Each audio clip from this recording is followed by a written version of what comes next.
one. Soak it in, Bryant-Denny Stadium in Tuscaloosa.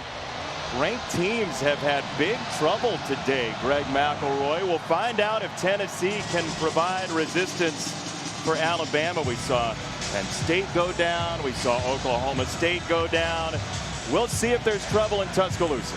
And this Tennessee team has really made progress the last few weeks. The big plays have started to come. And if they can create some big play opportunities against a defense that has had their fair share of ups and downs, this could get testy here in Tuscaloosa. Off we go. Tennessee will have it at the 25-yard line. Hendon Hooker in to play quarterback for Tennessee, Katie George. Yeah, Jason, and there was certainly some concern throughout the week based on Hendon's availability, but Josh Heupel told me on Sunday he moved around a decent amount, which was a good sign, and then that movement just progressed throughout the week. And what a difference 6 days make, guys. Check this out. During warm-ups, he was doing his best Odell Beckham Jr. impression in the back of the end zone. I asked him how he's feeling. He said, "I am all good." He didn't have to say that to you if he's jumping like that. I would say picture's worth 1,000 words, and I'd be willing to say that he looked pretty good. Really fortunate, too, because it looked scary last week, and he's been a big reason for why Tennessee's moving in the right direction offensively. On first down, it is a run. It's Jabari Small, the sophomore out of Memphis. If you haven't seen Tennessee play, you're going to see about 3 plays a minute. They play very fast. First pass, Bayless Jones Jr. on the outside. They love getting him the ball quickly, and it'll be 3rd down and short. And getting him started, getting him involved early, but a critical 3rd down because they really start to hit their tempo after they pick up that initial first down in the offensive drive. These are both fantastic 3rd down converting teams. 50% or better, both of them. And that's going nowhere. Absolutely eaten alive by Phidarian Mathis.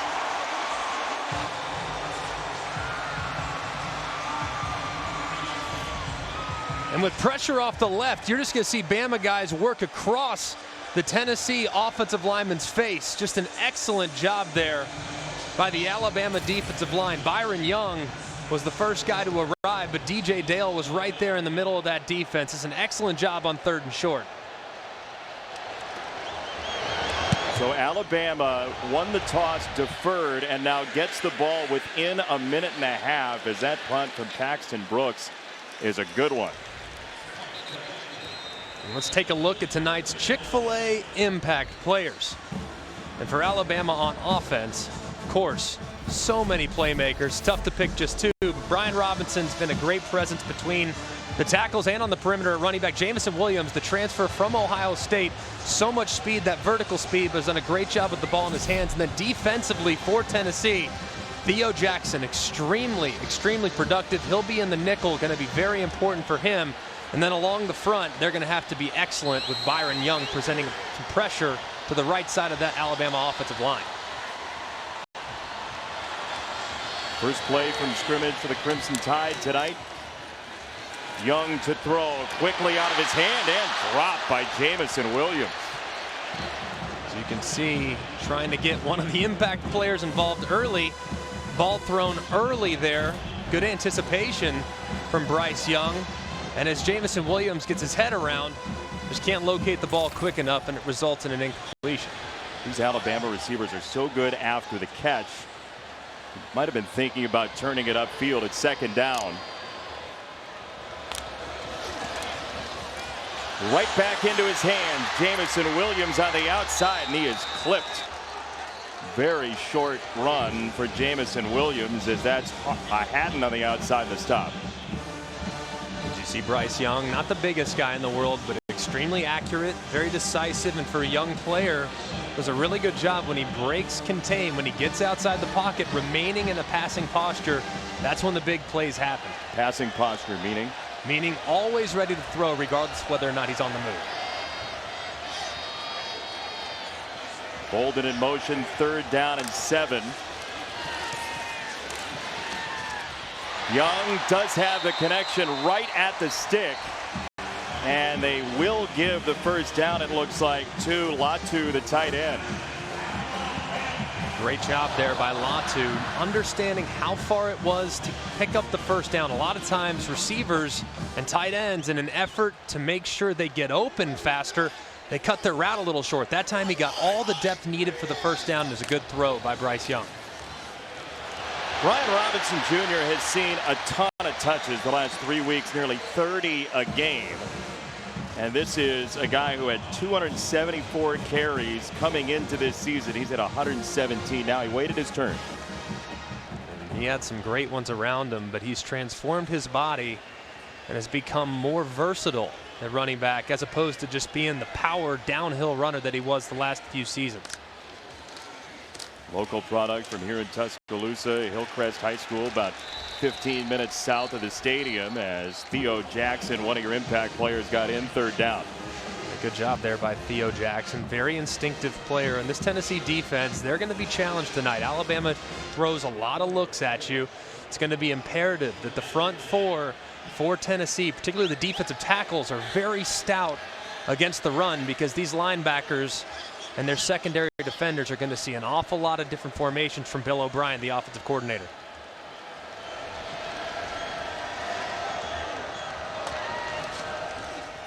Young on third down. Loads of time for Young.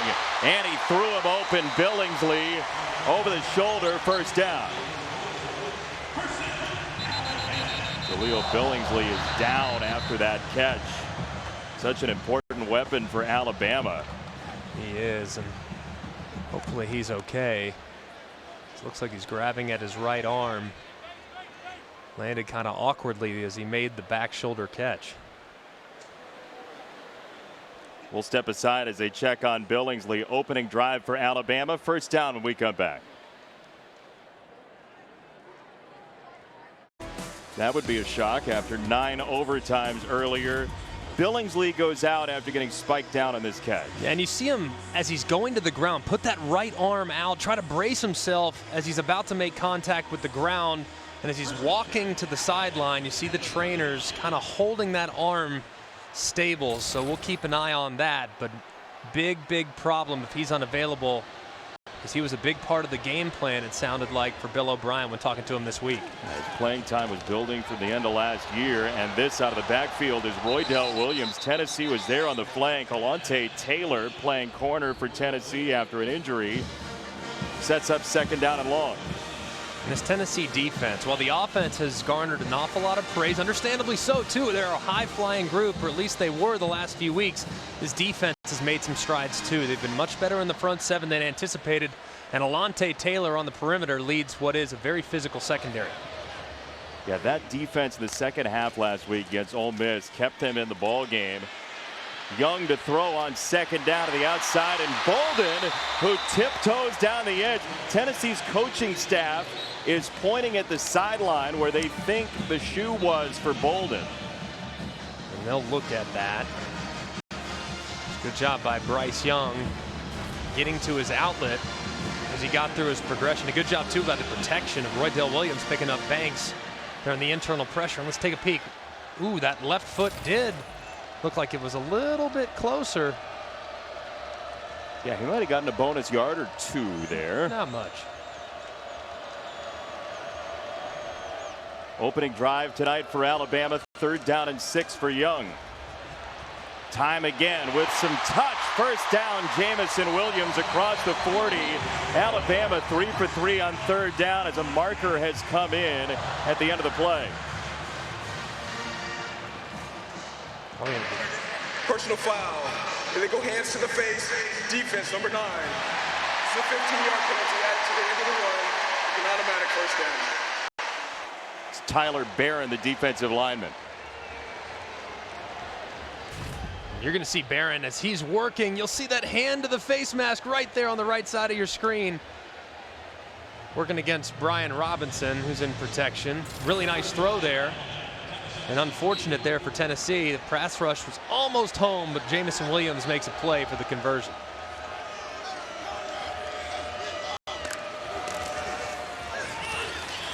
Robinson more pressure in the defensive backfield. Tennessee has gotten in there. That was Trayvon Flowers, the safety, who was in first that time. Against Alabama, you're going to give up some yards, especially on first and second down. You're going to give up some yards between the 20s. They just have so much talent. But the way you can make them more human is when the field condenses, and they can't use that speed to their advantage. So in this part of the field, this is where Tennessee is going to have to play at their very best, because red zone defense is of the utmost importance when you're playing a team that's as talented as Alabama. It's a couple of red zone misses all year. Bryce Young could have had an entire kettle of tea as Tennessee gave him a lot of room to roam. Young traipsing through the defense, first down and goal.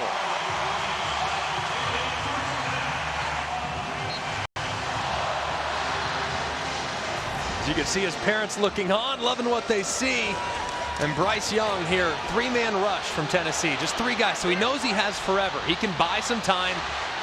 This is pretty special right here. Ball in his hands, makes a guy miss, and turning what was a negative play into a positive play really quickly. He is pass first, but when there's a running lane, he takes it, as does Robinson for the touchdown.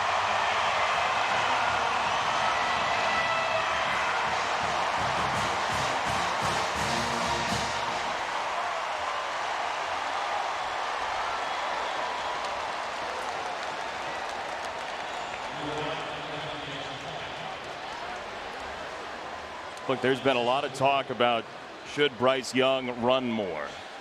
Should he use his feet more? He has always been, even going back to youth football, the guy who wants to pass first and not take what he thought when he was young as the easy way out to run the ball. He had it, he took it, and he set up an Alabama touchdown on a 12-play drive after the defense got him the ball quickly. Impressive stuff from the Tide. 7-0 Alabama.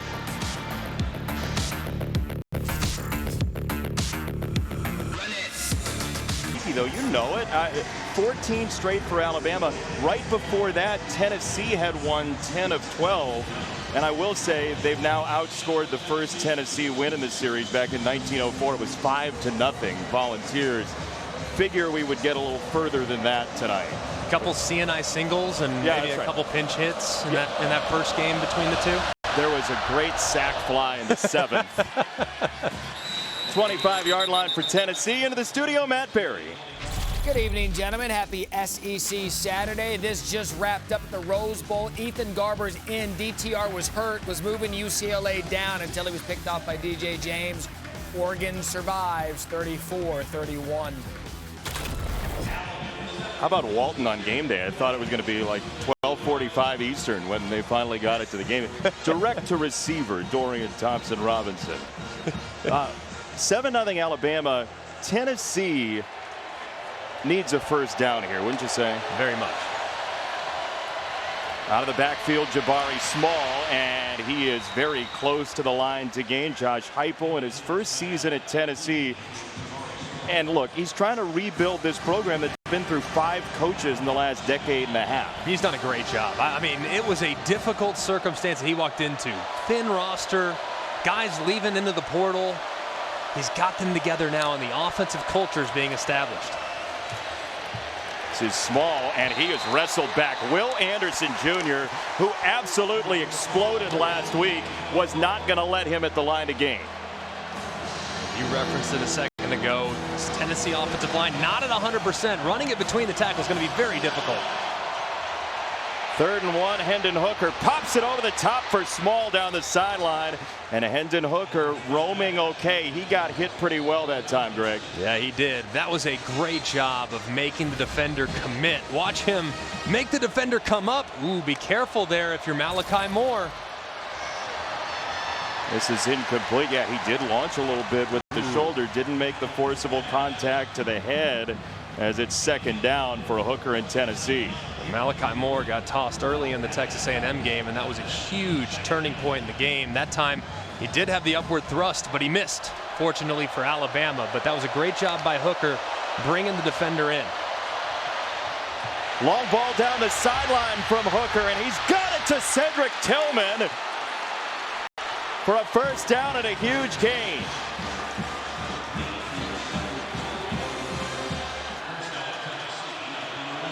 Gain of 39 for Tennessee. 1st and 10 from the 11. Hooker, end zone, incomplete for Fant, the tight end. And let's go back to that big play, working these slot go balls. And this time, he gets Tillman behind the defense. Ball slightly underthrown. A better throw is a touchdown as he got behind Daniel Wright. But a great job by Tillman, high pointing the football and making the catch. The rare long ball hit this year for Tennessee, as this is Tyon Evans back from the ankle injury. There have been a lot of misses downfield for Tennessee. That can change the game if they can hit on those. Absolutely. It's left so many plays on the field in the first few games, but that's been why the offense has come alive. Those long balls have started to connect. 3rd and 7.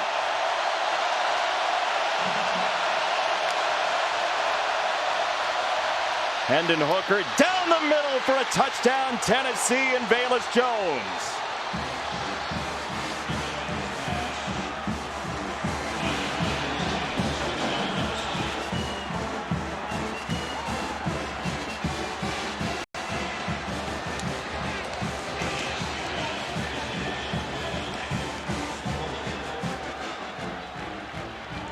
Great answer from the Tennessee Volunteers.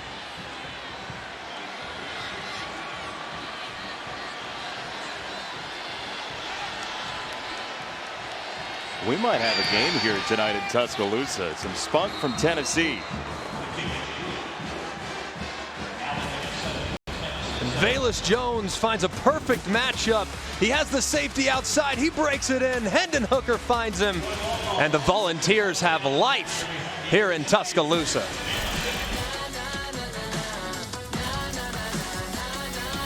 Tied it up at 7 apiece, and head coach Nick Saban was unhappy with the coverage on that last touchdown. He beelined over to the defense on the sideline here for Alabama. He exchanged words with Malachi Moore as well as Jordan Battle.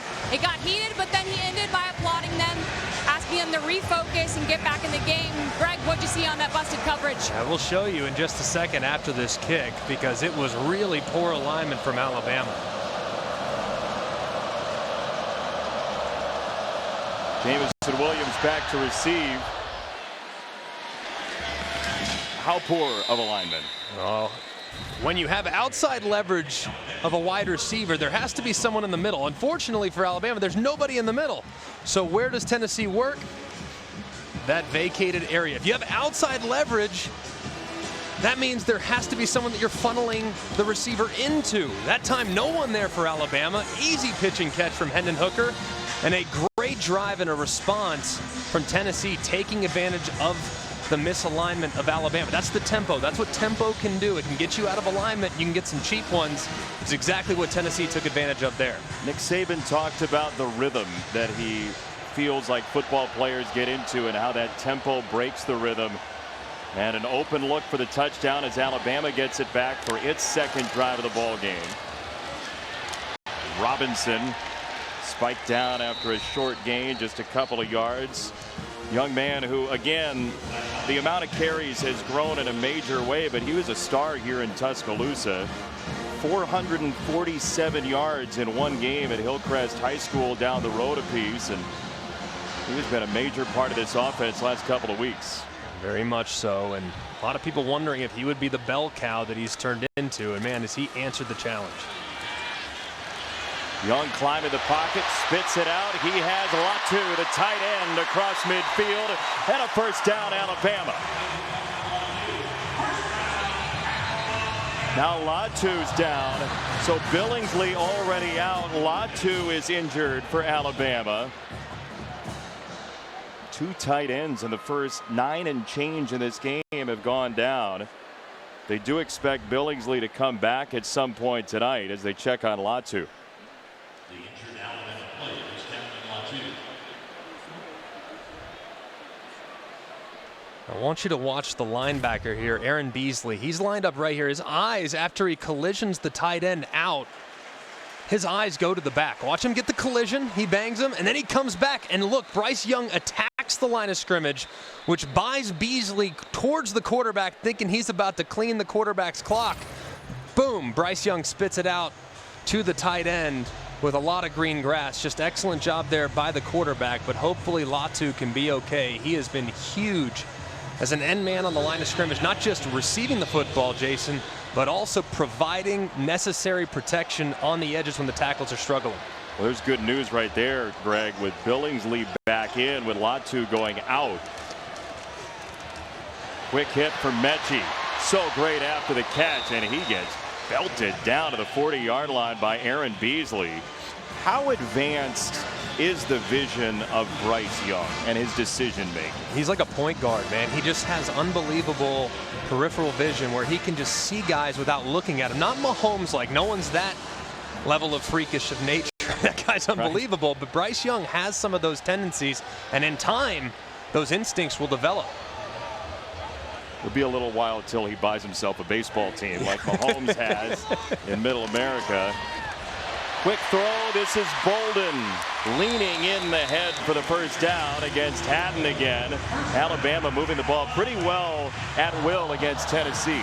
And doing a good job. Tennessee so far selling out between the tackles, trying to limit and stymie the run game. Alabama's making their hay on the perimeter by getting guys in space and getting those linebackers for Tennessee running sideline to sideline.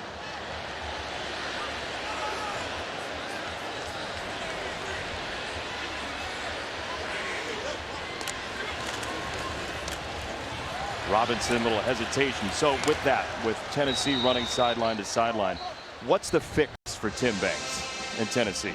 It's not easy because when you think about what Alabama forces you to do with their RPOs and some of those other things, you can't really play a lot of zone coverage against them because they're going to take advantage of your eyes being in the backfield. So the way you neutralize RPOs is by playing more man-to-man coverage. So when you're in man and you're still running sideline to sideline, that can get very tricky because of the misdirection. This is Matthew Butler, the senior out of Raleigh, who is down. He had a big game against Ole Miss, couple of sacks, forced a fumble as well. He would be a big loss for the Volunteers. And hopefully he's okay because this defensive line, and they've done a great job too, but they are not outrageously deep. So they need to stay healthy as much as anybody in the entire SEC. Yeah, they're thin everywhere. Every Saturday, Marty and McGee at SEC Nation bring you extensive game previews in the SEC. Some guests that you might not find anywhere else. Sometimes they're having fun in a cornfield, evidently. They'll be in Jacksonville for Georgia and Florida next week. Coverage starts 9 a.m. on SEC Network and the ESPN app. I know there's plenty of cornfields down here, but when I think cornfield, I think Iowa. I don't know. It's probably Field of Dreams. Yeah. You think they were up there in Iowa, perhaps? It looked like it. Frank Thomas now owns the Field of Dreams. Is that true? Yeah, he just bought it a couple of weeks ago. He bought it from Kevin Costner? He did. Well, from a holding company, I think. Ah, gotcha. Yeah. Okay. Yeah, Yeah, Kevin Costner said he'd never sell in the movie, so I'm just a little bit thrown off by that. Greg, we've not worked together a lot, but I have to tell you, don't believe everything you see in the movies. Understandable. Will Ferrell is not actually an elf. Wait, hang on. But he knows Santa. He does. Yes. 2nd down and 9 for Alabama, under 4 to go. Quarter number 1. As Butler has come off. Empty for Young. Pressure gets there. Young gets wrestled down. That's Byron Young, who got into the backfield. A tremendous story out of South Carolina by way of Georgia, and it's 3rd and long.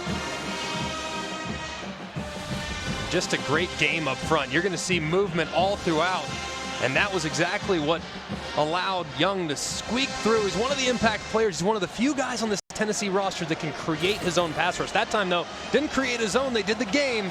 He broke free and dropped Young for a loss. It's 3rd and 12 for Alabama. Got to get to the 24-yard line.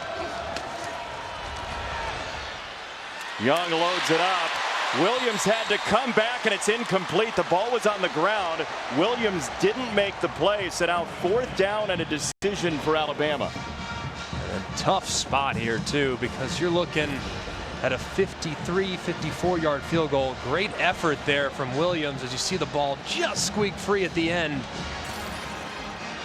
Just Just a little bit off the mark there from Bryce Young, and it looked like Williams came just a little bit more inside than Bryce Young anticipated. Good job by Tennessee's defense, though, on 2nd and 3rd down, getting Bama behind the sticks and forcing the incompletion.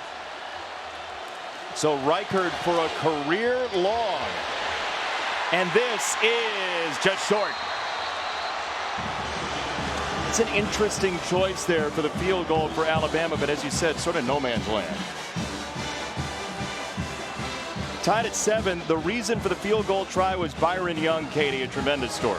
Yeah, Jason, he had offers coming out of high school, but he said he didn't have the grades. So after a quick stint at a prep school that unfolded, Young took a job at Dollar General, where he worked as an assistant manager for 18 months. One day after work, he saw an ad for open tryouts at Georgia Military Academy. He showed up, he wowed at the JUCO tryout, continued to wow in the 2019 season. His body speed got him noticed by Tennessee. He says he's now living his dream out at Tennessee, and he hopes his story proves to young people, just bet on yourself. It can change the course of your life. I love that. Absolutely love that story. I mean, just with all of the scouting services and everything out there, you know, he was an assistant manager at Dollar General for a couple of years, and that tryout he found, it was off a flyer. I mean, the luck to figure that out, and to have this kid have his talents come out in the SEC, just a fantastic story for Tennessee as a flag comes in on the run from Tyon Evans.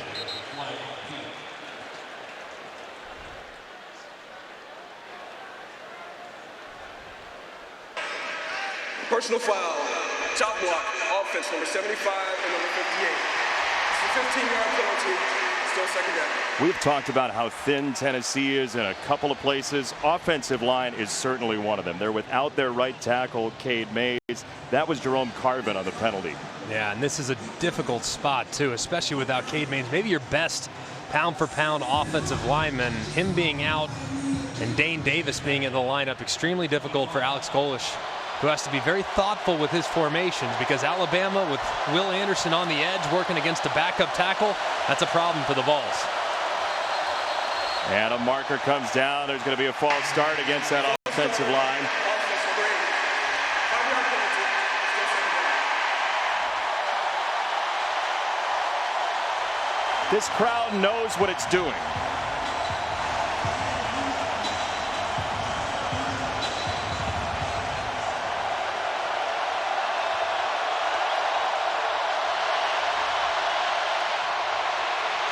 First door was closed.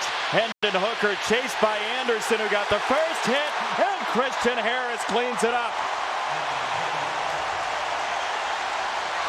Nick Saban told us Christian Harris has to play better. That's a start. It most certainly was, and a great job, too, by Will Anderson, as Tennessee way backed up.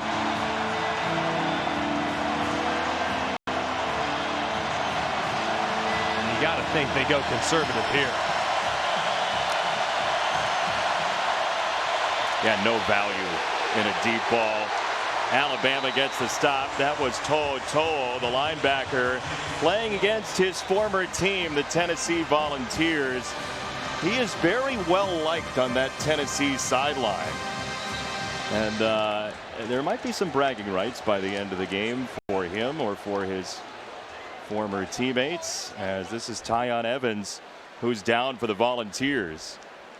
And hopefully he's okay. This running back group for Tennessee, Tyon Evans especially, has been banged up throughout the course of the season, so very thin at that spot, and hopefully he's okay. And back to To'o, he's one of the best examples of the modern day college football experience, because this is a young man that has nothing but love and admiration for Tennessee, but just felt like he had to have a better opportunity with everything that was going on. He still loves Tennessee, but he's playing for the Tide.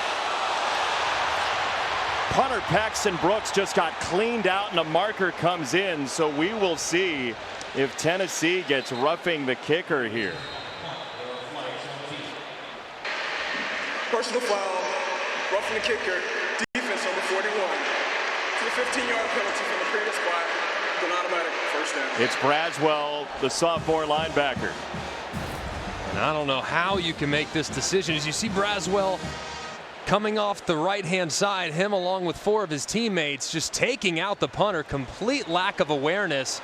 And on 3rd and 4th and forever, 4th and 23 to give up a fresh set of downs to the Volunteers. That's the type of thing that Nick Saban will lose his mind. He already has. Understandably so. Just complete lack of awareness. When there's a punt block called, the coach is essentially trusting you to make a good decision if you can't get there. That time, not the case for the Tide punt block unit. Small in motion. This is Small, and Anderson again runs him down. The Terminator for Alabama at 2nd down. Look, Hendon Hooker, there was some question, as we said off the top, whether or not he'd play in this game, and Alex Golich, his offensive coordinator, said he is even tougher than I ever expected when we first got him. This down the middle is right on target, and a big breakaway for Tennessee's touchdown. Javonte Payton takes it all the way.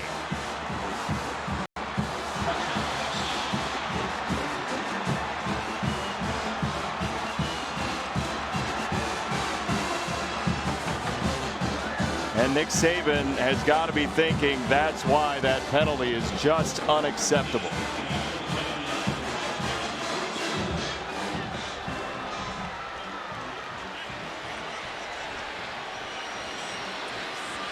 McGrath for the extra point.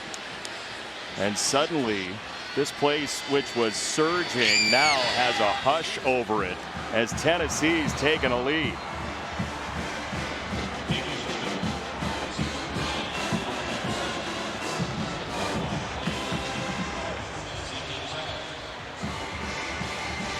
Nick Saban is absolutely enraged. Let's take a look at the touchdown. Here's Battle right here. His eyes are in the backfield, and he is way too shallow. And there's nothing but plenty of opportunity with a big old block of space between the numbers and the left hash. I mean, Battle never retreats. He's the deep safety. He has to stay deeper than the deepest. He doesn't. And as a result, Payton catches the glance, and he is out the gate after making a guy miss. Just a thing of beauty from Hendon Hooker. And yet another really poor alignment from Alabama and their safeties. So this all happened because of this roughing the kicker penalty. But I want to ask you, you've talked about alignment a couple times. Who is this on for Alabama? Because it's happened twice for touchdowns. And the safeties right now are completely misaligned. I mean, for that play, Battle was 7 or 8 yards deep. And as the middle free safety, you have to stay deeper than that. Wilson kicks it off. It's a short kick, and Alabama will have it at the 29 as we check in with Matt Berry in the studio. All right, guys, time for your celebration moment, brought to you by Allstate. We go to the Ivies, Princeton and Harvard, both undefeated coming in. It took 5 overtimes, but Princeton hangs on to win 18-16. And they were having fun after this one. What a great game it was on Saturday. And Benetti, you're the only one in that booth that probably could have gotten into either school. How about that, Matt Berry? Thank you. A view from our AT&T 5G Skycam as Alabama gets it back.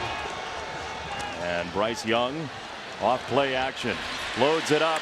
He's got the tight end Latu, who's back in the ball game. So both tight ends have returned for Alabama, and it's first down Tide.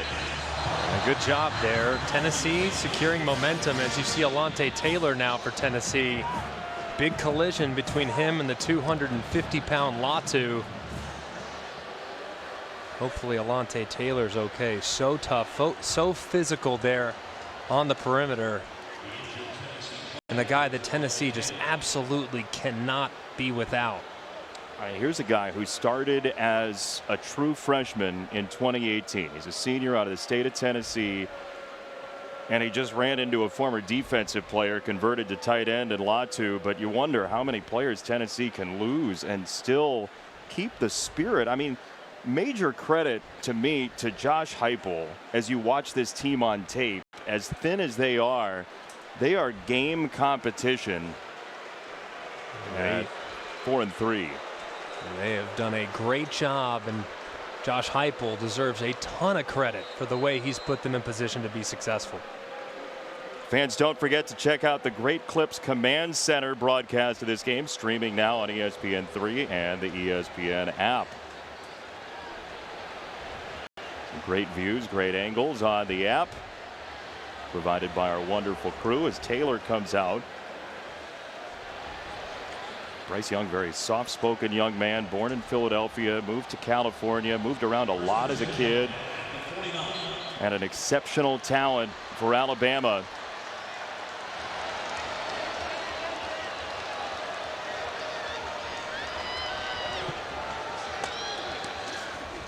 A motion from Bolden so far tonight.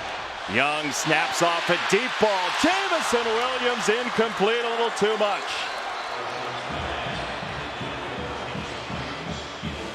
And it's not easy to overthrow Jameson Williams, one of the fastest guys in college football. And this one just a little out of the reach of Jameson as he gives it a great effort. This is a play they've run over and over again with a ton of success. That time, unable to connect. Final play, quarter number 1. Alabama trailing Tennessee by 7. Robinson. Man, he's so good after first contact. All day long, it's been perilous for ranked teams, and Alabama is no exception. Tennessee leads in Tuscaloosa at the end of 1. It's time in 9 years that's happened. Nick Saban frustrated with his defense, frustrated at a penalty, and now 3rd and 1 for Alabama.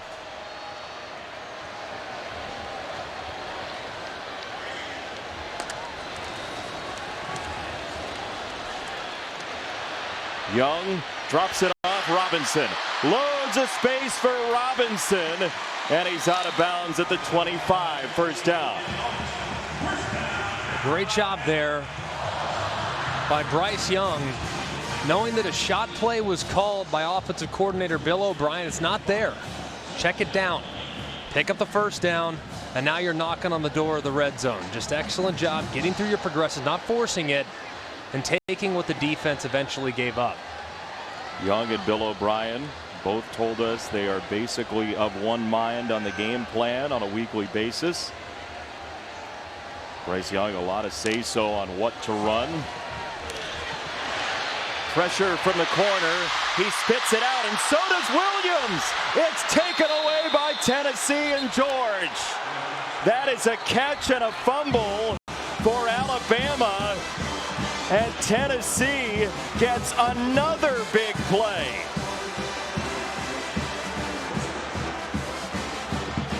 And the band that Peyton Manning once famously conducted is fired up. And a great job here by Bryce Young, seeing the pressure, knowing that Theo Jackson's unblocked, throws a strike. But how about the job defensively, knocking the ball free? Just excellent job there by the Tennessee Volunteers. That's Haddon who knocked it out. And then tracking to the football and stopping the Crimson Tide in the red zone. Just excellent pursuit of the football from the Volunteers, who are now in their last 6 games +9 in turnover margin.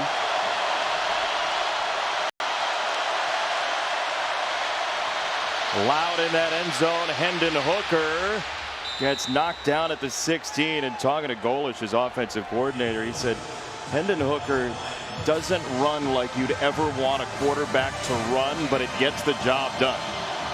He does a really good job being decisive when he runs. On the ground, Tennessee and Tyon Evans. Alabama trying to strip the ball, and this is a big early 3rd down in the 2nd quarter. Massive for Tennessee as Alex Golesh looks on, and they have not done a great job between the tackles here. Trying to get to the outside. That is stood up and dropped. To'o finished the deal, but a marker is in as well. False start, offense. Not only got a set prior to the snap. It is so loud in here, nobody stopped. Big penalty there as Tennessee tried to catch Alabama off guard by snapping it quick. And they're backed up to the student section, one of the loudest parts of the field here in Bryant-Denny.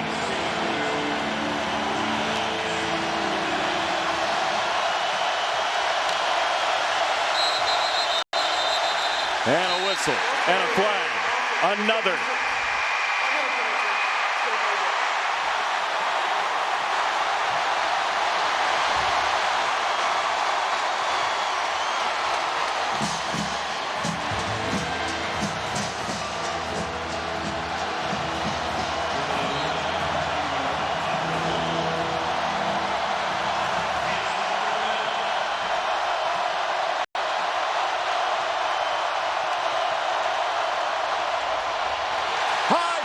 From Hooker, and it's punt time for Tennessee.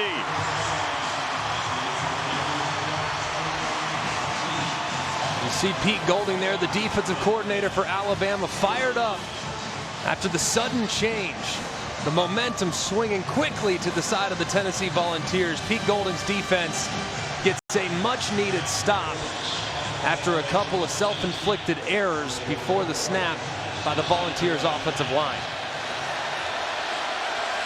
You would imagine Alabama would steer clear of Paxton Brooks here, even though he's in his end zone, and it is, in fact, not a punt rush coming as a marker is in again on the punt. And Alabama will get it back. We'll check the flag.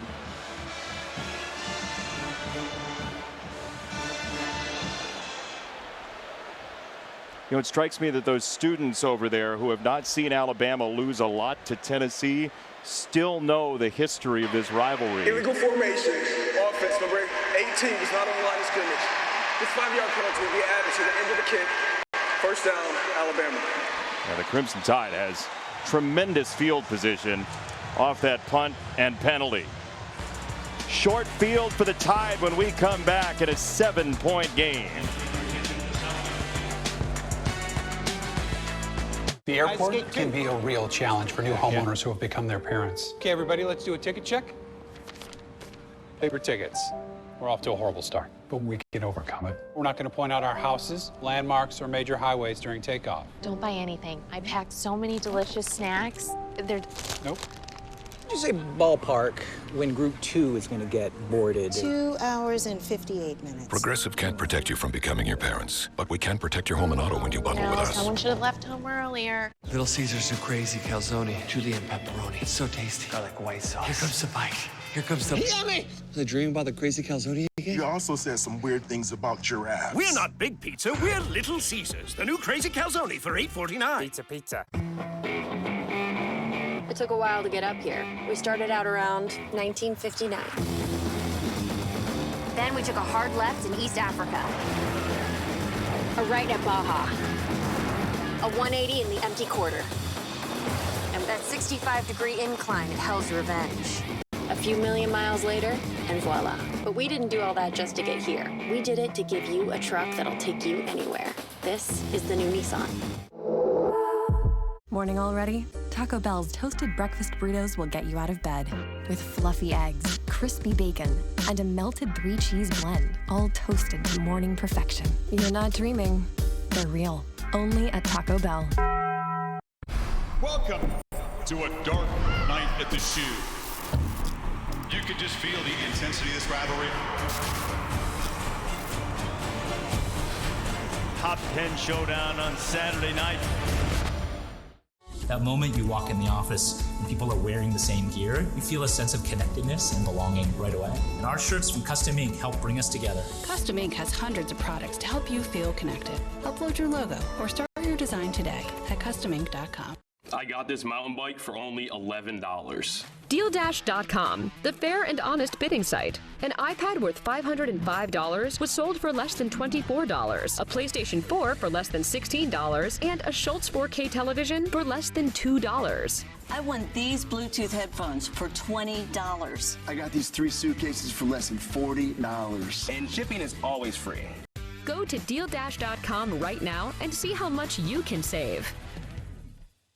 That moment you walk in the office and people are wearing the same gear, you feel a sense of connectedness and belonging right away. And our shirts from Custom Ink help bring us together. Custom Ink has hundreds of products to help you feel connected. Upload your logo or start your design today at customink.com. Bet Barry in our college football studio. Some other SEC highlights for you. South Carolina punting to Aeneas Smith. Catches it to the sideline. Makes about 3 cuts. Gets a couple of blocks. And takes it 95 yards for the touchdown. A&M has all of a sudden woken up. And they are playing good football. 7-0 against South Carolina. Bama fans don't need to see any more of Aeneas Smith after a couple weeks ago. Chance to take a shot here, first down? Yeah, in this part of the field, short field plus 44-yard line. This is where Alabama and Bill O'Brien would traditionally try to throw it over your head. We're going to throw it back for Mechie. This is a running play officially, and Mechie does get to the outside of the 36-yard line off a block from Trayshawn Holden, and it's second down. Even here, in second and short, the way you're running the football, you can take a shot here as well. Come back, even if incomplete, got a chance to play third and short as well.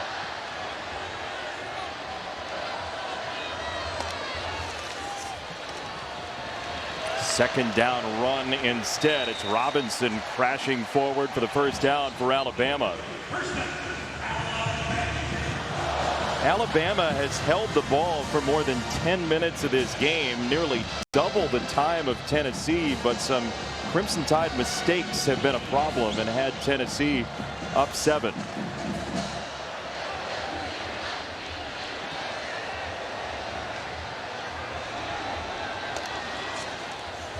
High snap. Robinson stayed in to block. Mechie on the outside, skates by 1 and turns it upfield. Haddon didn't have a chance when Mechie met him, and a nice run after the catch again for the Canadian wide receiver.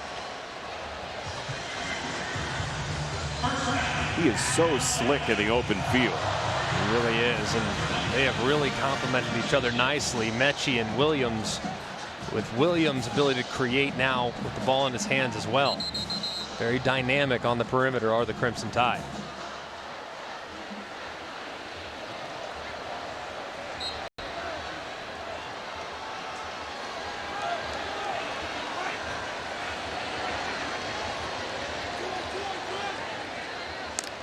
On first down, Young, a dart. He's got Mechie, and it's first and goal for Alabama.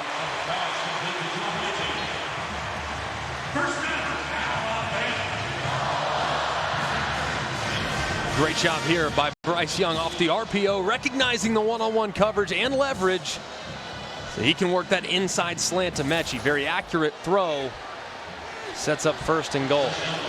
So talented in space, former soccer player growing up. He has a lacrosse background as well. They will run. Robinson seeking that hole, and it's second down and goal for Alabama. In this part of the field, the biggest point of emphasis since the Texas A&M game is pound the football. Bill O'Brien admitted that probably had a few too many freedoms for Bryce Young to throw the football down here. But when you get to this part, Alabama is still Alabama. Even though the offense has changed, it's about pounding it and running the ball into the end zone in this part. As shown by Nick Saban using his veto power recently down in the red zone, and his third and goal on another run as Butler, who's back in on that defensive line, got the stop. So what's your call here, Greg McElroy? What do you like? Well, I like to try to create a matchup, and the matchups I always like to create are the biggest bodies on the field, which usually means the tight ends. So you look at Bill O'Brien, I want to try to find a matchup for Jaleel Billingsley. He's lined up in a traditional tight end set to the left side of the screen at the end of the line of scrimmage right here. If I can find a matchup for number 19, that's the one I want to take advantage of. The motion, Robinson behind him. 4 to snap it. Young scanning. Young out of the pocket, on the move, and in. Touchdown.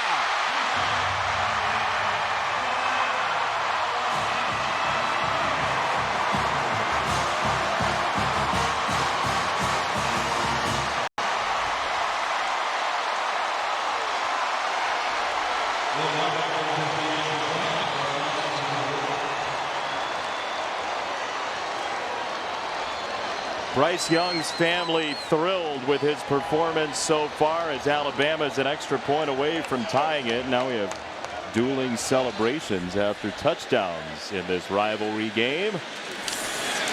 Reichard slides it through.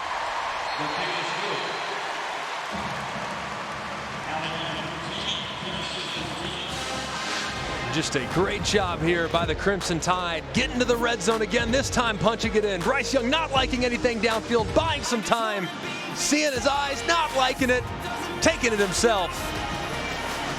As Nick Saban comes over to congratulate QB1.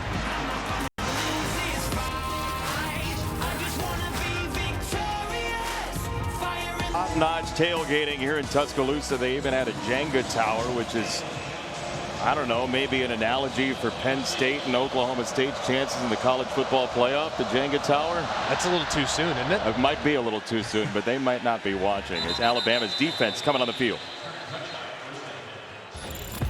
What I've said to you guys, you know, we have to do a better job. Football has to be the most important thing. That's the biggest thing when you come to Alabama. That's the standard. Football is the most important thing, and that's what I express to the team, and that's what it has to be, and it's going to be that. 4 sacks, 6 total tackles. I found out this week Will Anderson's nickname is the Terminator for obvious reasons. Jury's still out if he actually likes that nickname. But Henry To'oTo'o says he has that match me mentality, meaning he elevates the play of everyone around him. He expects you to match his intensity, his work ethic, and his preparation. Everybody loves the Terminator on this team, guys. He still hasn't seen the movie yet, though. Katie. I've seen it. Does that count for something? I think it does. Surely he's seen Judgment Day. I think you're pricing yourself out age-wise, Greg. I'm sorry. On a second down run, and that is a big hit for Alabama and Malachi Moore, third down. Yeah, and it's amazingly helpful for Nick Saban and the staff. When your best player is also your hardest worker, that's a recipe for success, and that's exactly what Will Anderson's been for this defense.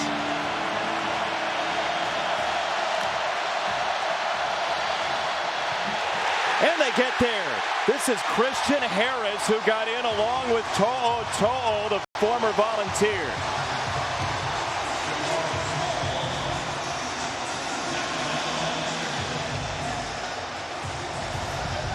Yeah, a great job here by Christian Harris. You see him just work right in that inside A-gap as the right tackle Spraggins unable to close it.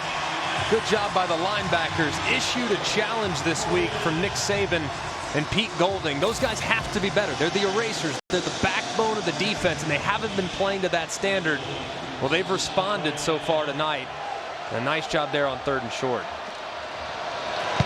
To Katie's point on Anderson, though, he makes the people around him better. As Alabama gets a stop, we're tied at 14, and Matt Berry in the studio. All right, guys, a couple of games to catch you up on. We're going to start with Notre Dame, USC. Jack Cohn, nice job finding Avery Davis back at the end zone. Irish strike first, 7-0. However, USC is driving. Then Ohio State, Indiana after a Buckeyes touchdown. Jack Tuttle to Peyton Hendershot. Back right of the end zone. We're tied at 7 apiece late first quarter. Don't underestimate Tom Allen's ability to motivate in a major underdog situation. Yeah, we did it last year against Ohio State in the second half. Game got sideways quick, and yet Indiana was within striking distance as the final bell rang. Ohio State, Penn State next week in prime time.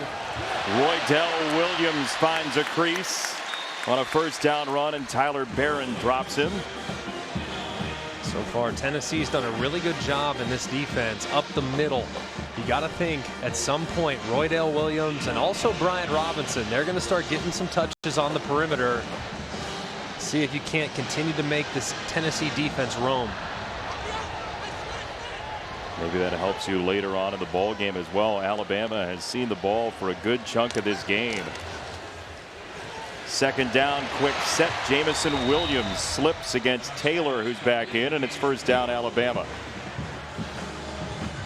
Tennessee's going to have to continue to start swapping up the looks.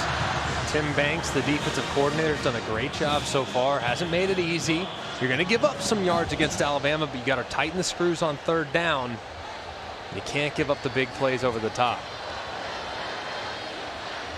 Talked about that in terms of keeping your eyes in the right place for the Tennessee defense.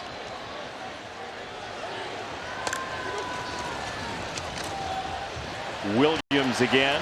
Oh my goodness, just a battering ram on a first down run. Brandon Turnage, the former Crimson Tide corner, just got a face full. Yeah, he's just standing on the tracks with the train coming through. As you see Turnage. Good Jay, made the tackle. You don't have to draw a picture on the scorecard, man, but he wore it. Good run there, good physical run by Williams.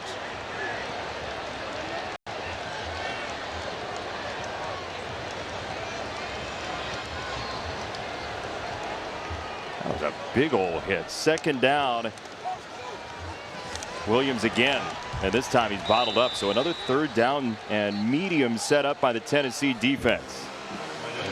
Critical down and distance here for the Tennessee defense. So far, Alabama has been 5 of 6 on third downs. Has really done a great job of extending drives. Getting off the field here would be massive for the Volunteers. Alabama third in the nation, third down conversions, just to Coastal Carolina and Ohio State coming into the week.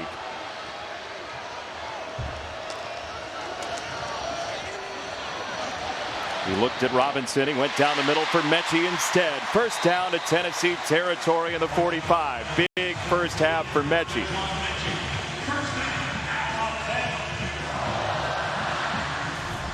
And a nice job here. You're going to see 2 underneath shallow cross routes. Those are meshes. Those are built to beat man. But when it's zone, you have Mechie sitting right behind it. When you say meshes and Mechie in the same sentence, it's a tough one. But that's a great job settling in the zone. And Bryce Young throwing a strike on the over-the-ball route. Just combine them for a Mechie route. First down, under 5 to go. Young to Mechie again. In space. Mechie high-stepping out of bounds. He is so ultra-athletic. Turnage again took him to the paint. It's a gain of 12. You're constantly seeing this Alabama defense. I mean, they are forcing Tennessee to cover all 52 yards wide of the field. I mean, you see Volunteer players and Alabama receivers catching balls way outside the numbers at the line of scrimmage with a lot of room to run. Bryce Young again giving ground this time. A marker is in, and this is incomplete. We'll check the flag as he took a big hit from Butler.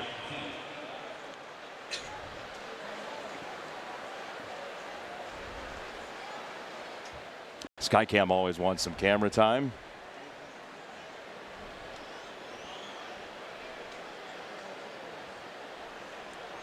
It's almost like illegal motion, offense. The player's moving forward at the snap. 5-yard penalty, still first down. In arena football, that's legal. Also in Canada, but this was a kind of a really close on the motion. Just got a little bit of a head start, but the hit was massive there on Bryce Young. Those are not the hits you want your 195-pound quarterback taking on a regular basis. As you see him move just a little bit. Good job of contain from Tennessee's defense, and Butler drops him. Big strike there from the Vols. Legal hit. Very legal. No, it was a very, very good, solid hit from Tennessee's defense.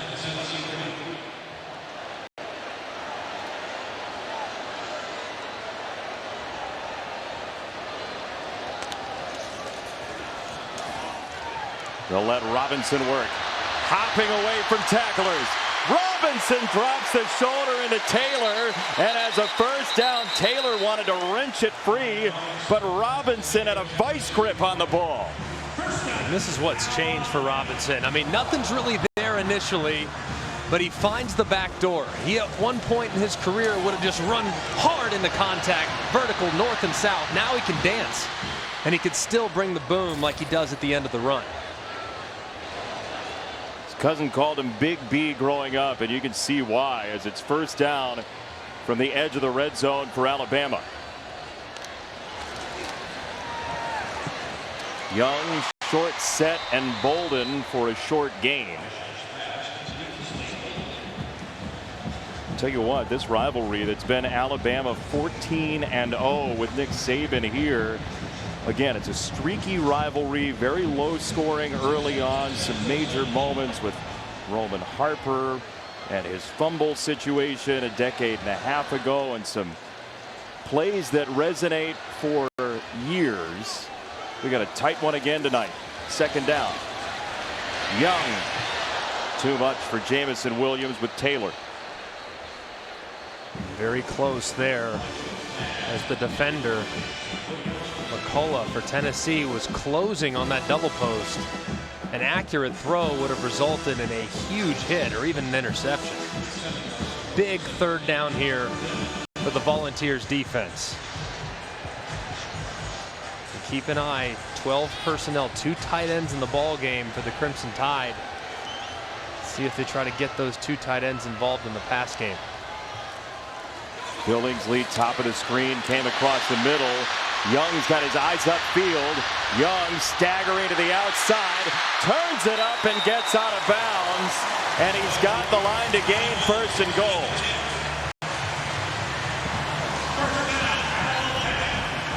Just a great run here by Bryce Young. Excellent coverage from Tennessee. Nothing open. Bryce buys time. But here's make the guy miss. Alontae Taylor goes flying. That was the only guy he had to make miss. You get a one-on-one. Your corner's got to make the play there, and the senior can't drop the quarterback. You see the basketball history there. One-on-one for Bryce Young with a lower body. First and goal. Young, slant, Mechie, touchdown.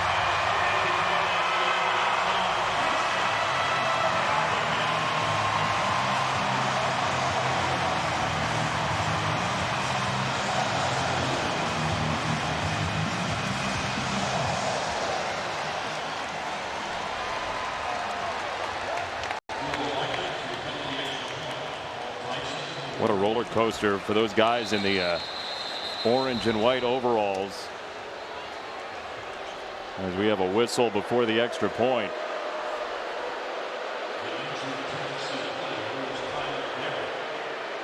Tennessee player is down as Bryce Young watches. Looks like Tyler Barron.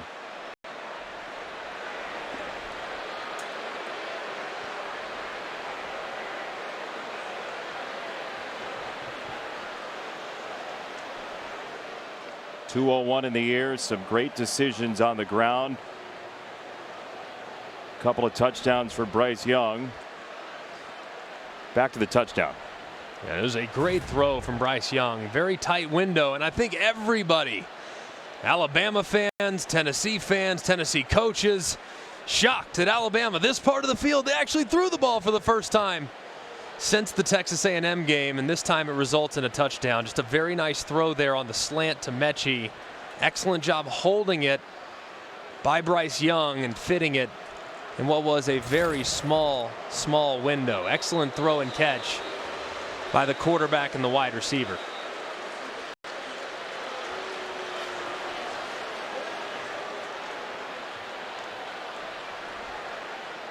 Barron's trying to get off the field now for Josh Heupel in Tennessee with 2:34 left, 3 timeouts.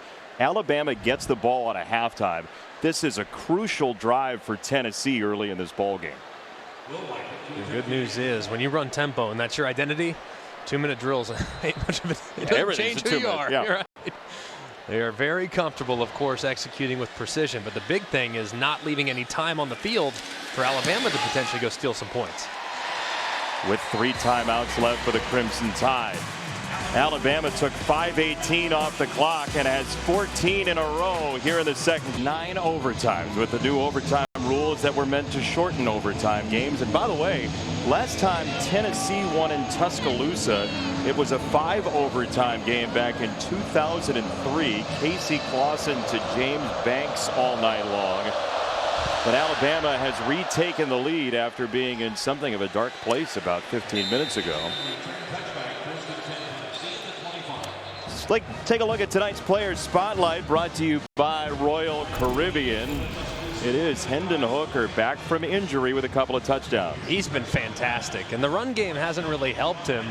because so far Alabama's done a great job of taking away that internal run game. But man, has he taken advantage on the throws, the intermediate passing attack, and of course taking advantage of a couple one-on-ones. They're going to continue to try to do that, find advantages on the perimeter, because Tennessee's at their very best offensively when they're being able to push the ball downfield. They've only run 22 plays in this first half, and another whistle. This would be Tennessee's 7th penalty. False start, offense number 4. And these just can't happen. I mean, Alabama really hasn't done a whole lot to Tennessee, and yet Tennessee continues to play behind the sticks. They cannot continue to shoot themselves in the foot before the snap. That was the receiver, Tillman. Evans, the running back, has a false start as well in the game. 1st and 15. Off the low snap, Javonte Payton, who had the touchdown of 57 yards earlier. 2nd down coming up for Hendon Hooker, the Virginia Tech transfer in this Tennessee offense. And I would not play very fast here if I were Tennessee, just knowing how explosive and potent that Alabama offense is. Another whistle. Another whistle pre-snap. Prior to the snap, false start, offense number 4. 5-yard penalty, still 2nd down. So what I would ask you, though, is if you play fast, how do you ask your team to do something you don't normally do? Well, you're playing fast. The false starts are coming as a result of receivers getting an early start. Everyone's just a little bit on their toes. They need to collectively take a deep breath, communicate, use your nonverbal communication, because the more you back up, especially in this part of the field, the more difficult it's going to become. And it's to keep their poise. Getting louder, too, with every moment.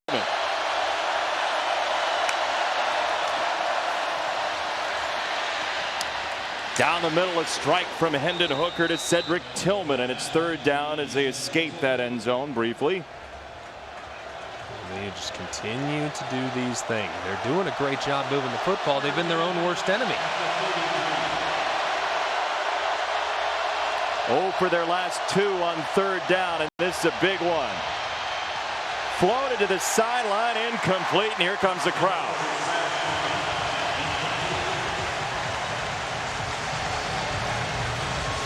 Right there, your first instinct as a quarterback when you break contain is throw it away. That was a signal for punt safe, by the way, from Nick Saban. Correct. Unsafe, meaning be aware for any fake that Tennessee might throw at you. But back to the 3rd down play, Hendon Hooker could have taken a sack right there, made it 4th and 4, forced Alabama to burn a timeout. That right there was not a smart play by the quarterback, who threw it away to stop the clock. Punt safe also because I don't know that Alabama is going to rush the kicker very soon after the roughing penalty earlier. Alabama's got 100 seconds, and Bryce Young welcomes you to the Live Mod Student Section of the Year contest. Use hashtag StudentSectionSauce to get the committee's attention, and go to ESPN.com/Taco Bell to see how your school can compete. $140 for Alabama, 1st down from the 16, Greg. It's more of an indicator at this point of the field. It's all about field position. Obviously, Alabama would love, with 3 timeouts in their hip pocket, to try to steal some points before the half. And the first play might indicate exactly how fast they want to play. They do get the ball out of halftime as well after deferring off the toss. So it's a run for Robinson. And now if you're Tennessee, do you use a timeout? Not yet. After the 2nd down stop, I would call timeout, but I would wait just a half second. You've played really well. Don't give Alabama extra incentive to potentially ramp up the speed. So with that, a loss of 1, do you just run it again conservatively? That's what Nick Saban would traditionally do. If you're backed up in this part of the field, if you run and crease 1, you get out to, say, the 30, then you start to get to your 2-minute operation. But too many bad things can happen if you go 2-minute when you're backed up in the shadow of your own goalpost.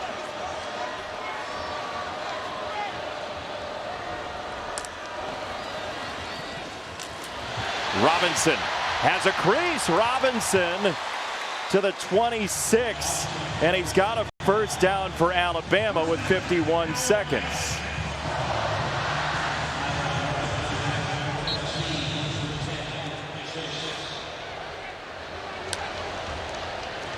Now quick to the line, Young for Robinson, who does get out of bounds. Now, as a marker is going to come in on a late hit, Jeremy Banks with a shove of Robinson, and that is completely needless.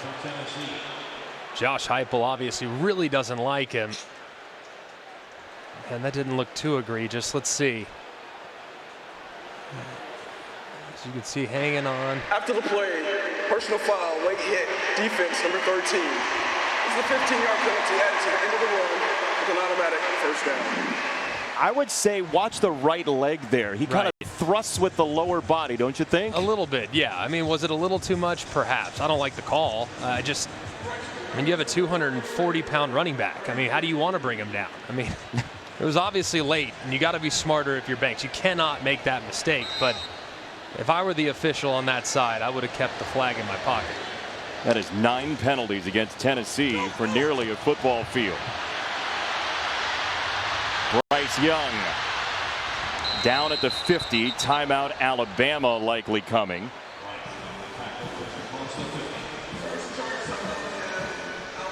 So 32 seconds for the Crimson Tide. 2 timeouts left.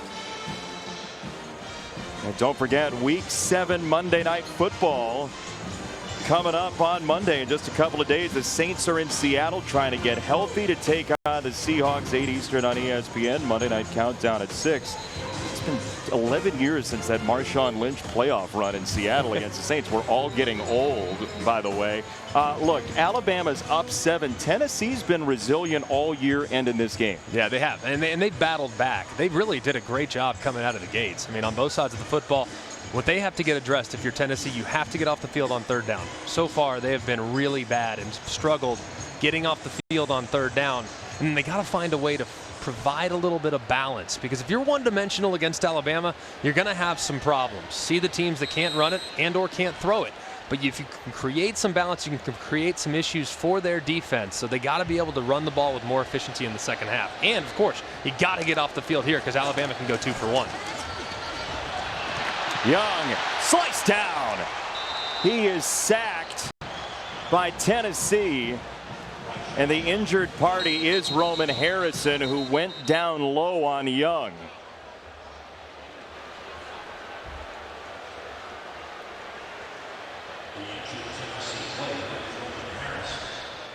Very thin at the linebacker spot. Tennessee. Harrison, the junior out of Bainbridge, Georgia, is down on just the 2nd sack for the Volunteers. So now 3rd and 18. You figure that's pretty much it. What do you think for Alabama? Yeah, you take it to the half. You feel good about where you're at. You had some self-inflicted mistakes yourself with a fumble inside the red area. So both teams going into the half probably feeling pretty good about where they're at. Tennessee can sit there and say, man, we had 50 million pre-snap penalties, and yet we're within a touchdown of one of the best teams in college football in their house. Alabama is probably saying, man, we left so many plays on the field. We left really bad alignment on defense. We gave them a couple of those. So both teams in one of those unique situations probably going to halftime feeling pretty good about what's in front of them in the final 30 minutes. You've got to believe, considering what Josh Heupel told us during the week, that there was this 12-play stretch against Ole Miss where they hurt themselves with a couple of penalties. He hammered that home this week, and again the penalty issue has risen up tonight. And that's frustrating. And it's really comes down to poise, leadership, and understanding the circumstances. Right now, their strongest leader is Cade Mays. Cade Mays isn't out there tonight at right tackle. He's not there. So who's the guy that's going to rally the troops, say, all right, enough is enough. Let's hang in there, and let's go when the ball is snapped. But they have to get it addressed, because you just can't play behind the sticks the way they have throughout most of the first half. Giveaway stops as well off penalties as they have. 3rd and 18. There's a marker down. A couple of them have flown in. Young across his body and incomplete. There's a 4-car pileup behind Young, and that's where the markers got tossed. I don't really understand that play there. Holding. Offense number 79. That penalty's declined. 4th down. Why? I just would have run it and see if Tennessee opted to take a timeout. Now you have to send your punt unit onto the field. And bad things happen when the punter's on the field. Think back to Michigan State and the dropped snap and the Michigan State Jalen Watts Jackson taking it back to the house. I mean, that play will ring in my memory forever. So you expect Tennessee come after it a million miles an hour and see if you can't block it and maybe steal some points of your own. Tremendous call by our friend Sean in that game.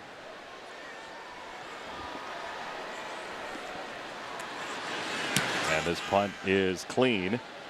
Back to Jones. And he goes down to the deck with it. So 6 seconds to go. You kneel down, you call it a half.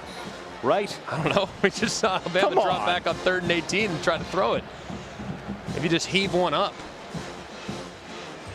Tennessee went 3 and out its last 3 drives of this half. Again, if you just joined us, the Volunteers led 14-7 at the end of 1. Alabama's got a couple of touchdowns here, but the pride of the Southland in its own little corner of the sky there has got to be rather happy that Tennessee's hanging around on a week when highly ranked teams have had great trouble, mostly on the road, but some at home as well.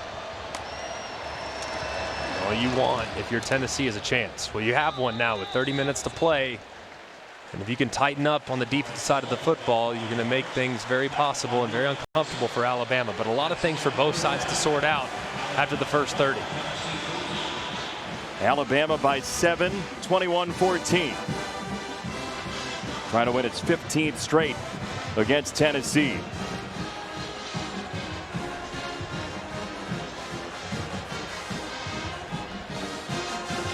Downstairs, Katie. Thanks, Jason. Coach Saban, Tennessee took advantage of some misalignments early on. How do you continue to solve those moving forward? Well, we busted 2 coverages for 2 touchdowns. We had them stopped and gave an opportunity by roughing a kicker when it was 3rd down and about 30. Turned the ball over on the 9-yard line. So we've done a lot of shooting ourselves in the foot, which we need to get fixed because these guys are capable of moving the ball and scoring points. Offensively, outside of that fumble, you're moving the ball efficiently through the air. What needs to continue? Well, we got to continue to do that. I think we need to run a little bit better and have a little better balance too, but they're mixing it up well on defense. Bryce has done a good job of taking advantage. Thanks for the time. All right, thank you. Some things to fix for Alabama. And the Crimson Tide up by 7, having won 32 straight against the SEC East and 14 straight against Tennessee, but the Vols are hanging around. And the Vols have done a really good job so far taking advantage of some Bama mistakes, but Bama also left some opportunities on the field. You would expect them to come out in the second half and continue to play at a really high level through the air, just whether or not they can establish a little bit more dominance on the ground. Toby Wilson, the kick for Tennessee to open the second half. And Alabama will have it first. Our first half stats brought to you by PlayStation. What stands out? And the biggest one is the Alabama 3rd downs. I mean, there have been several examples in which Tennessee's gotten Alabama behind the sticks or get them in a situation where they might be able to get that defense off the field. And Bryce Young has been sensational on 3rd down. Very accurate, very decisive, and taking advantage of what the defense is doing to them. So considering the last 2 weeks for Alabama and this first half, what is Alabama right now? They are extremely difficult to defend, and they really are. They can run the ball with a lot of efficiency. They can throw the ball with unbelievable efficiency with one of the best quarterbacks in college football. Now I think what they really need to do is don't make mistakes in the red zone, because they really played a fantastic first half of football for the most part. Young to Robinson out of the backfield, and he goes down. Katie talked to Josh Heupel. I did, and his concerns were more on the offensive side. He said the time of possession disparity is clearly an issue. He doesn't feel like his offense is getting first downs on a consistent basis. They're not converting on short yardage situations. He wants to see his team run the ball more efficiently, and then he said, of course, we got to clean it up on the penalties. Josh Heupel sounds a little bit like you, talking about 3rd down conversions. It's tough when you have a quarterback that's as dialed in as Bryce Young. It's really tough on 3rd down. Robinson. So 3rd down for Alabama. They've got to get to the 36-yard line on this opening drive of the second half. See right there, 2nd and long, trying to commit to that run game. 2-to-1 time of possession. A big back like Brian Robinson, him continuing to pound it downhill will eventually take its toll. So expect Alabama to really commit to the run here in the second half with their big physical running backs. Bryce Young with a word for him after the motion from the outside for Robinson. Alabama 7 for 9 on third down. Young shimmies out of the pocket, gets around Blakely and turns it outside, throwing across his body. And it will be fourth down. Byron Young with the pressure toward the sideline. And for Tim Banks, the former Penn State defensive coordinator, that's exactly what he needed. Yeah, great start there for Tim Banks in this Tennessee defense. You force a negative play on 1st and 10. You rally up on 2nd and long to force a 3rd and long. And then you do a great job of covering down on the back end, and then you're smart in your pursuit. There were a couple times in which Bryce Young extended drives with his legs. That time they did a better job containing the quarterback and forcing the incompletion. First 3 and out tonight for Alabama. Comes at the right time for Tennessee, and burn up to punt to Velus Jones Jr. And Jones from the sideline. This is a couple of yards to the 30-yard line. And Tennessee gets it back. And Tennessee took advantage of a couple of key mistakes from Alabama in the defensive secondary. Right here, completely misaligned. They've outside leverage by the nickel. There's nobody in the middle of the defense. It's a touchdown for Tennessee. Same thing here. No one in the middle of the defense. They have outside leverage at the corner. Battle can't make a play as he tries to retreat back to the post safety. And Tennessee strikes up the fight song yet again. They did a great job of using their tempo to take advantage of Alabama mistakes. Now they have to be more methodical by running the football, and they cannot have the pre-snap false starts like they had on so many occasions in the first half. We're talking right around 1.5 yards a carry for Tennessee in the ball game so far. Hendon Hooker to run. He got hit initially by Harris, and Anderson doused him. Will Anderson Jr. is so unbelievably active for this team, both verbally and on the field. He's one of my favorite players in college football. Just plays so hard every day. And down goes Hendon Hooker. Phidarian Mathis, the senior.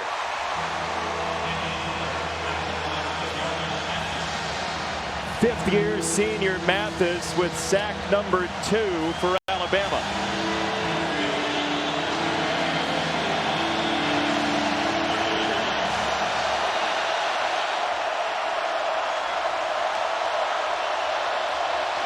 Third and forever.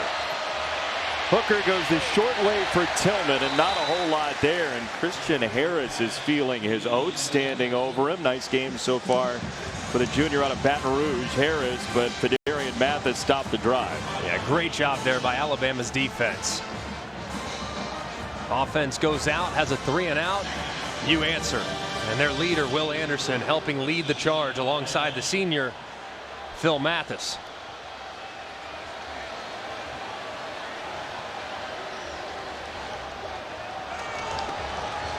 Fifth punt for Tennessee, and Paxton Brooks. Earl has to reach for it, and Alabama gets it back. A lot of danger time for highly ranked teams. Alabama's in a tough one against their rival. Dr. Pepper, Cincinnati on the road, had a first half handful with Navy. Number 2, Cincinnati. We saw Oklahoma on a wild play from Caleb Williams just barely escape Lawrence, Kansas. It has been a crazy day in college football. Survive and advance type of day. That's for sure. It has been wild. It's one of those days where you just see how difficult it is to go undefeated in college football this year and a year, as Mechie has the catch on first down. Alabama up by 7. Every recruiting class has at least 1 ring under Nick Saban. How about that? You think that helps recruiting? I think that's probably pretty good. That's right. Might lead with that when you think about going into the living room, but it's amazing what he's built. I think the most amazing thing is the consistency. There's just almost no drop off on an annual basis, regardless of the turnover that you have from a personnel standpoint. I like the way he handles his former players on Zoom calls. Second down for Young. To the fringe and incomplete, short of Jamison Williams. Third down. Yeah, Coach Saban's not afraid to bust some chops, that's for sure. But If you're a former player, you got to give it back to him. That's for sure. That's right. The harder you come back at him, the more he likes it. You're allowed to do that, right? I don't know if I'm allowed, but I've tried. That's for sure. But big third down here for Tennessee's defense. Of course, got off the field on the first third down of the second half. Another opportunity here to potentially get that ball back to their offense.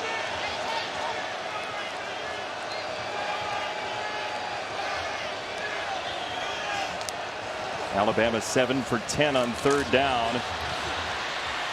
Young turns the corner, and he's not going to get the first down or come even close to it. Banks cut off the edge, and it's fourth down, so the defenses have been stout in the first 4 minutes of this third quarter.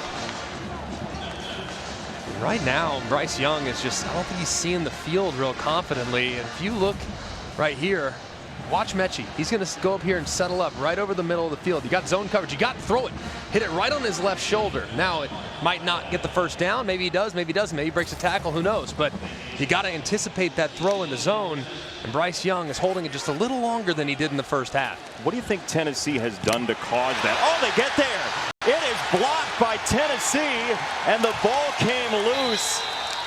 So the Volunteers are going to take over on a block punt early third quarter.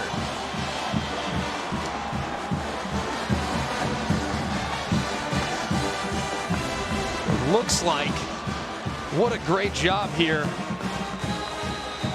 by Deshaun Rucker for Tennessee. He comes off the right side, number 28, gets a hand on it. And it's just poorly protected by Alabama's punt protection. That second line has to do a better job. You can't allow free rusher. And now Tennessee is knocking on the door.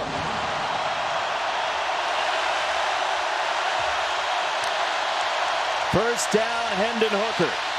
Quick throw and incomplete. We wanted the tight end, Jacob Warren, who's been very quiet tonight at second down.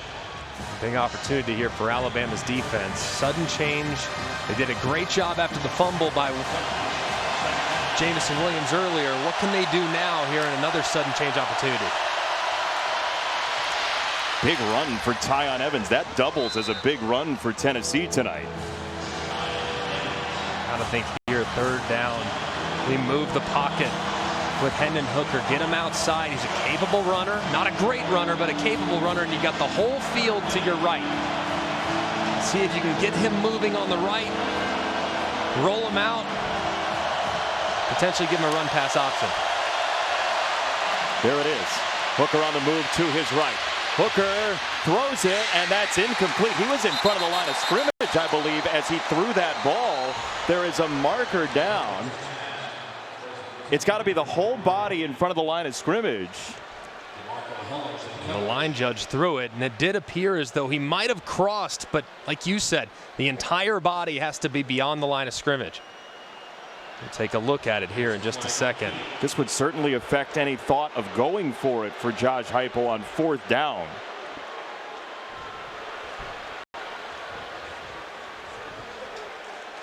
Yeah, there it is.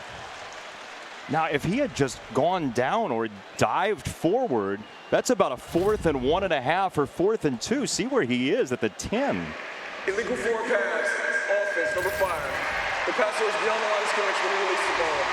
This is a 5-yard penalty enforced from the spot of the foul and includes a loss to down, 4th down. And 2 weeks in a row now. Last week, Joe Milton. This week, Hendon Hooker losing track of where the line of scrimmage is. It's easy to do when you're on the move. You just kind of lose track because you're looking and you're trying to get a defender to commit and come up to you so you can dump it over his head. That time Alabama did a great job of staying disciplined, staying in coverage, and he should have, I think, tried to split the defense and pick it up with his legs.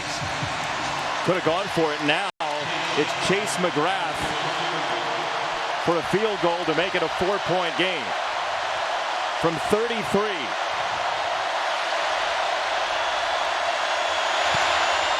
McGrath knocks it down for Tennessee. We'll see how important that play was in this ball game. It's Alabama by 4, under 10 to go in the third. Ollie Walsh will be walking into the ring at the very moment we are done here in Tuscaloosa. But Alabama is getting more rounds in this thing than they may have wanted, as Tennessee is within 4 in the third quarter.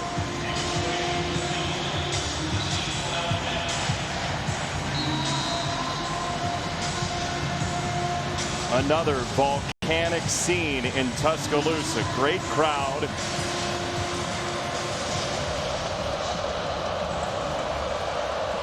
Wilson on the approach for Tennessee.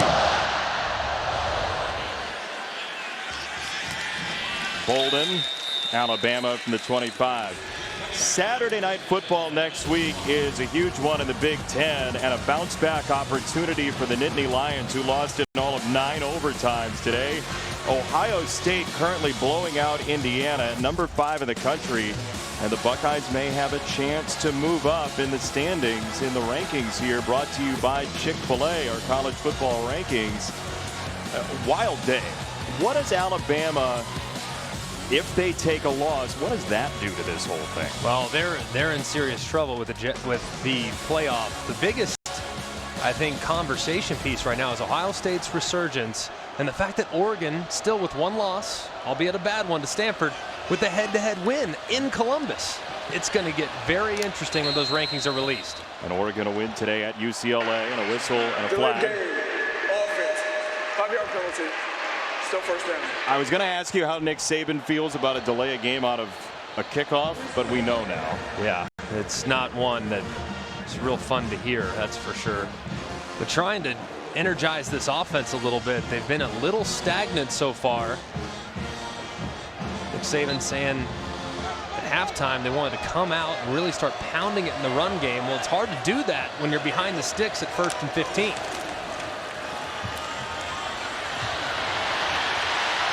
Young makes a decision now into traffic, and it's 2nd down.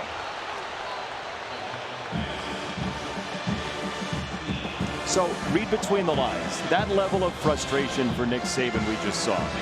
What does that mean in his mind? You played for him. Well, he's as frustrated with the offensive performance as he is probably with the play calling. That time trying to take a shot on 1st and 15 when the big point of emphasis coming out of halftime is try to control the line of scrimmage with a 2-to-1 time of possession advantage.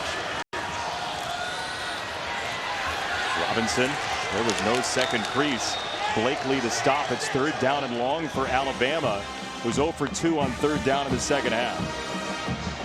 Tennessee so far has done a very good job here at the line of scrimmage, pushing and reestablishing the line of scrimmage, forcing Alabama to really not, to be there kind of in a position in which the line of scrimmage has been reestablished in Alabama's backfield. But of course, yet another critical 3rd down for the Volunteers defense. Let's see if they drop back and play coverage yet again. Line to gain is the 35. Young, decisive throw right down the middle for Mechie, and a 1st down.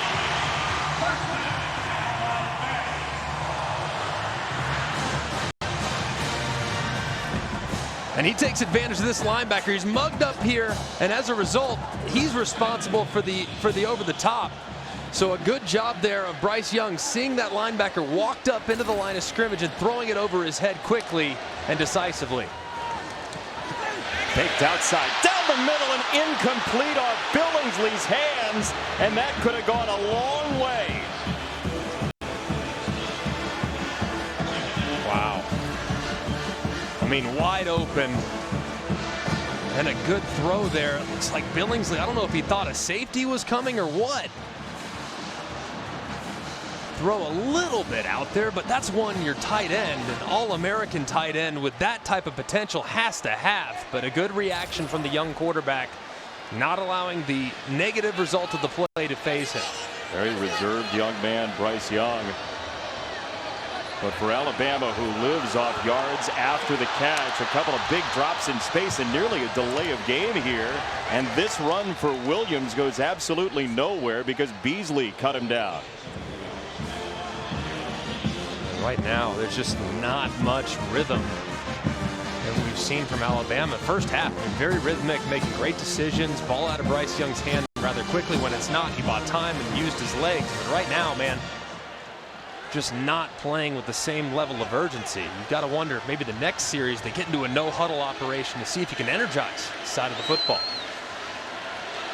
Started to show tempo early in this drive after the big hit to Mechie. Bogged down to 3rd and 7. Here comes pressure. Young climbing the pocket, and Bryce Young with a major run for a first down and a gain of 15.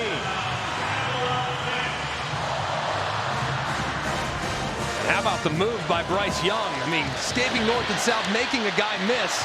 Woo! Great run by the quarterback. Looked like Beasley that got juked. First down, Alabama. That'll get some energy into the offense.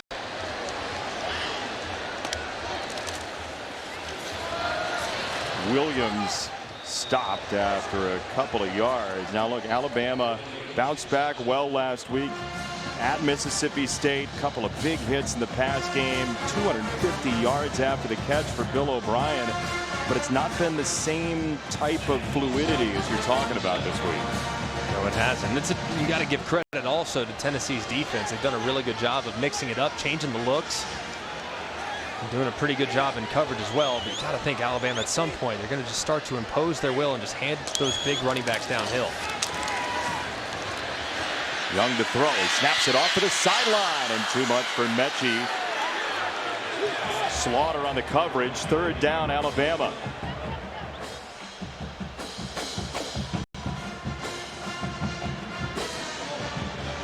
You're up 21-17, and that's your look. That's the expectation in Tuscaloosa in one face. You're also taught never to look at the scoreboard. So play every play as though it has a life of its own.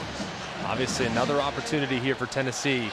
That time they got a little bit too carried away with their disguise. Let's see if they just drop out and just try to keep it in front of them at the sticks this time. Here comes pressure at the linebacker spot, and they force the rush throw for Bryce Young. Byron Young ran right into him, and for Bryce Young, who was great against the blitz last week, that's an incompletion. And you're going to see the offensive line just all the way work to the right, which means Byron Young's coming off the left, and he's unblocked. So Bryce Young has to try to beat the unblocked defender with the throw, and when he's standing right there at the line of scrimmage, it's so difficult to do, trying to hit the running back out of the backfield. Good design there by Tim Banks to get that offensive line to slide. Reichard from 45, and that is good. It nestles home. 24-17. A nail biter for Alabama at home. Matt Berry slides it in there. Nicely done. Some great games late. This is one of them. Alabama by 7, 24-17. Each team with a field goal in the 3rd. And Tennessee has it after the Bama field goal led by Bryce Young, Katie.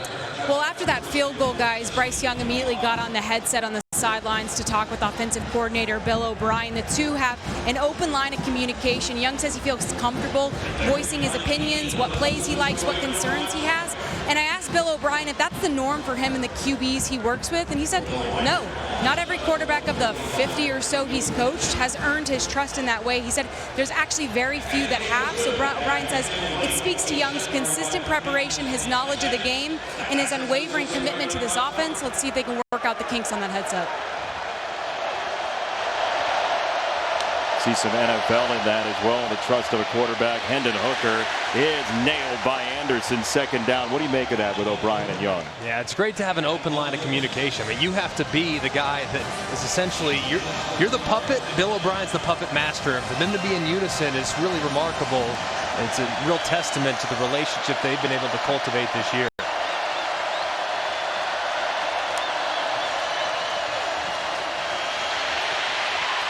Hooker gets out of the pocket, and he spins through a would-be tackle. Anderson wants the ball.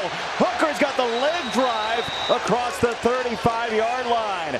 Tennessee is amped, and that young man, who we didn't know if he was going to play as of this morning, just ends up with 13 and a first down. Great effort there by Hooker, keeping his legs driving and picking up the first down. To throw this time on a comeback, and that is caught by Tillman. 2nd down. And that's one thing he's going to have to continue to do, is use his legs to keep this defense honest. His pass rush is solid. Of course, Will Anderson's one of the best in college football, if not the best edge presence in college football. Him and Kayvon Thibodeau. Got to keep him honest with his pass rush. To'o wanted the football from his former team there, the linebacker for Alabama, the transfer from Tennessee. And now for Golich, what's your call? They go fast. Hendon Hooker trying to move the legs, and this is going to be about 1.5 yards short of the first down. Would you have the guts to go for it here? I think if you make that call on third down, you're already thinking in that regard. Trying to catch him off balance, but looks like the running back, Tylan Evans, is coming into the game, and the offense is staying on the field. I like the call. The analytics would tell you to, at this point, this part of the field, roll the dice. You saw Ole Miss do it a couple weeks ago here in Bryant-Denny. It didn't work out for him. But I like the call, knowing you're the underdog and you got to throw your biggest and best punch every opportunity you have. Now here's the thing. They're going to use a timeout, it looks like. Let's see if they do, or they take the delay of game.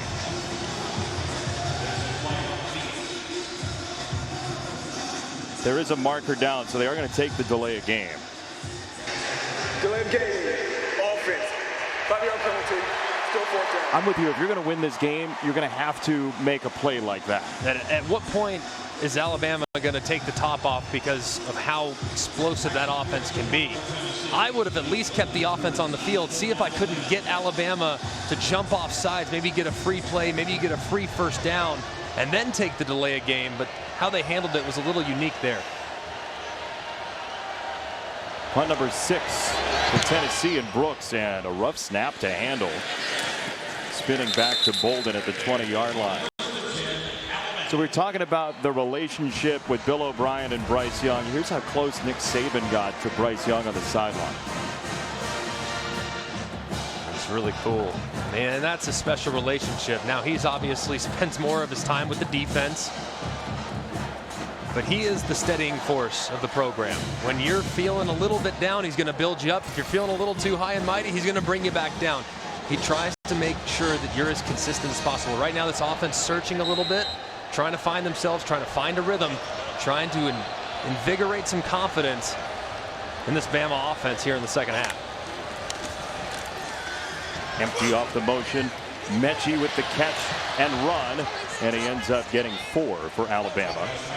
He's been the most important wide receiver here tonight, John Mechie, who was born in Taiwan, moved to Ghana, and then spent his formative years in Canada before coming over to the U.S.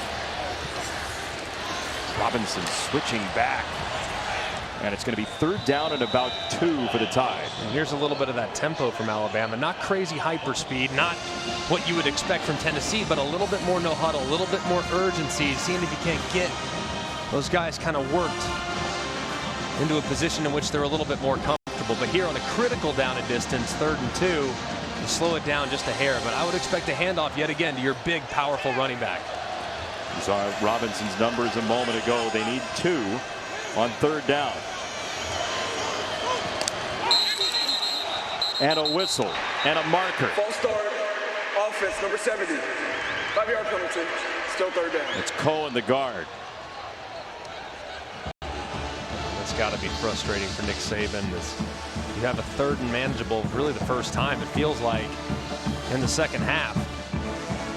And now you make it a little bit more unmanageable. With the way this offense goes, though, still so hard to get off the field, regardless of how many yards there are to gain.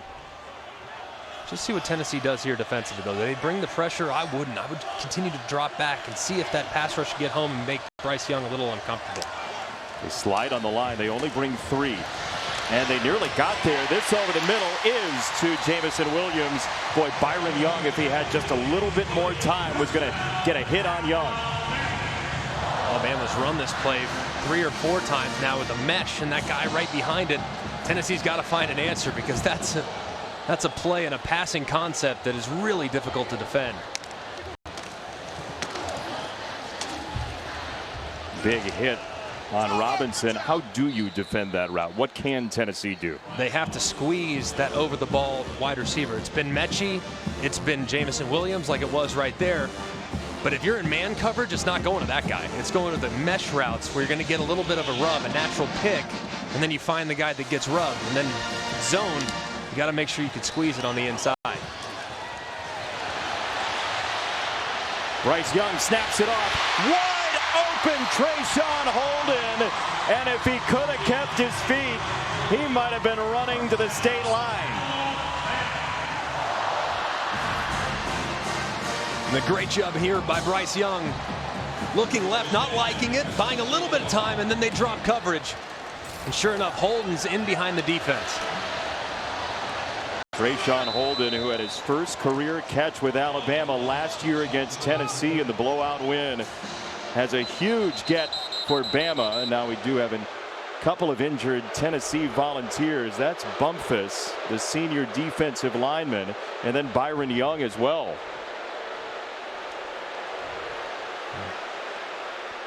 Hate to see that, of course. And Tennessee so razor thin, like we've talked about on several different occasions. Just not a lot of depth, and you start to look at the time of possession and the amount of snaps that this Tennessee team has already faced. Bama now snapped the ball offensively 70 times to Tennessee's 36.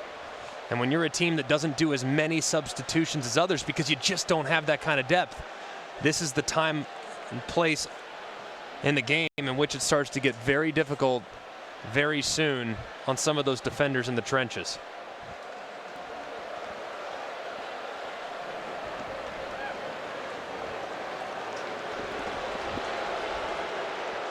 All right, so the Tennessee players are getting up here. The crowd's booing.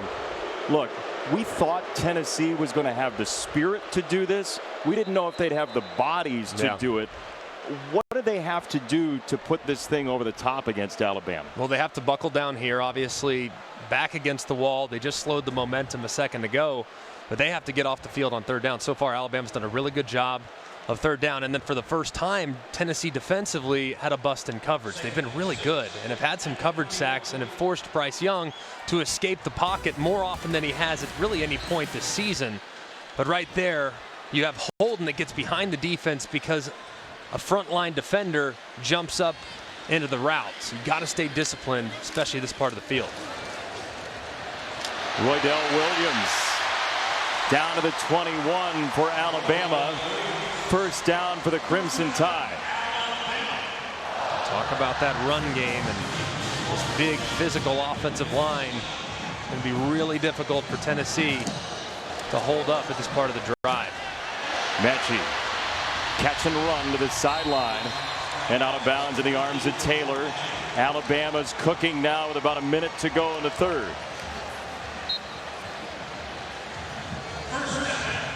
This is the 9th play of this drive for Alabama.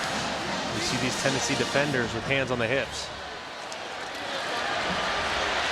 Williams again, and he goes down spinning to the 9-yard line. Look, Roydell Williams is a competitive bowler, but those last 2 runs, he's looked like the bowling ball.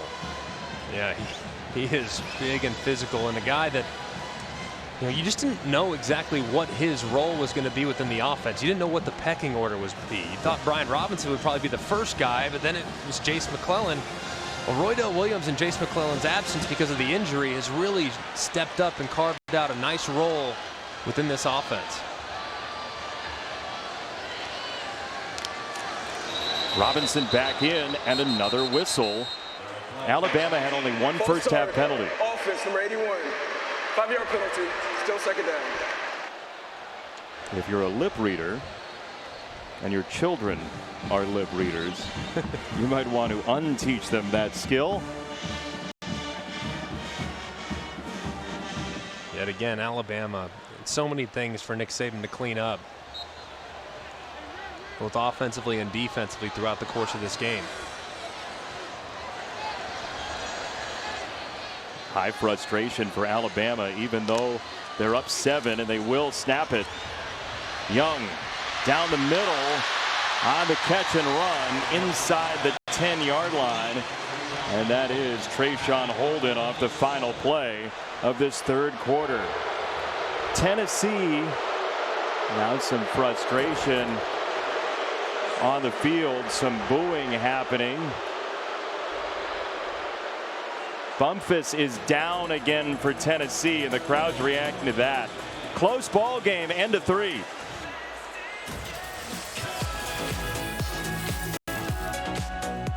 Eastern time, St. Seahawks this week. Eli got his jersey retired today, by the way. And Peyton's alma mater backed up defensively. Third down, Alabama.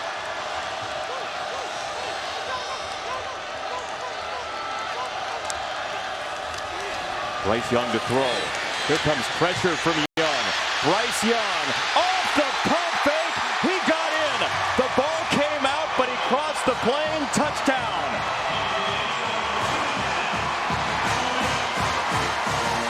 The call is touchdown. We will see on replay whether or not that stands.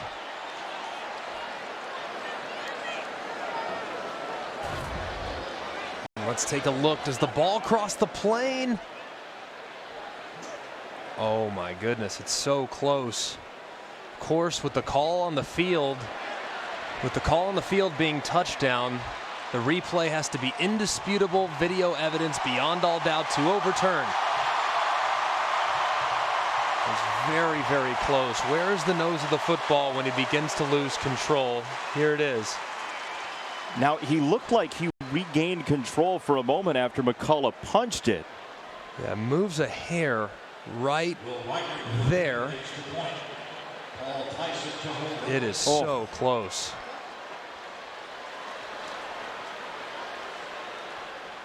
You got to believe they're going to stop this here. Yeah, you got to look. Every scoring play is reviewed, of course. Every play is looked at. And it is really close.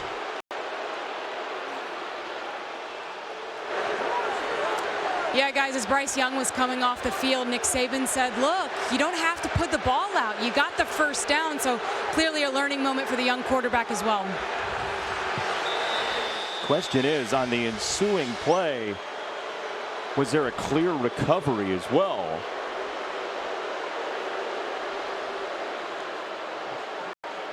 And I think this is obviously tough to tell right there. Where's the ball start to jar free? Now again, if the ruling was,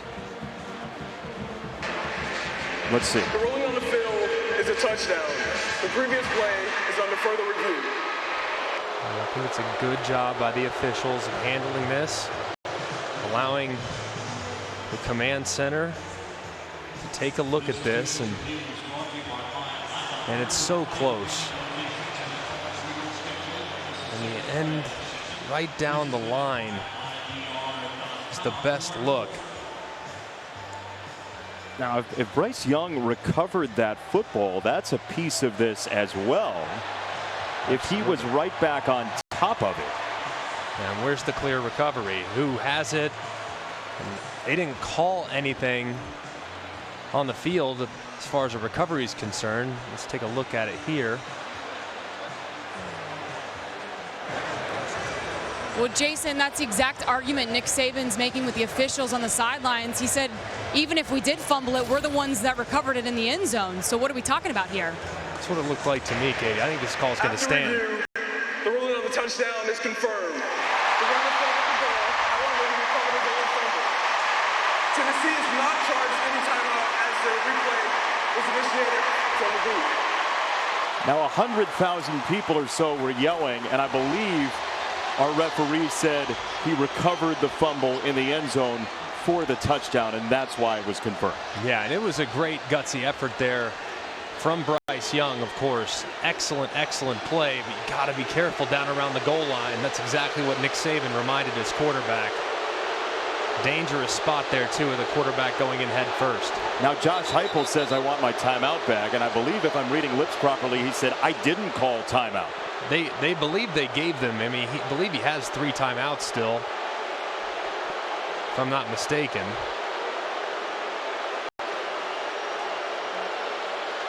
By his reaction, I'm not sure. Ooh.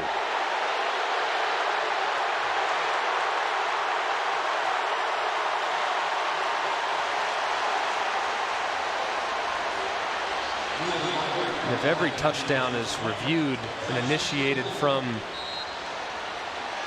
the replay review, then he should have his timeout back, but maybe they didn't initiate it. He wanted them to.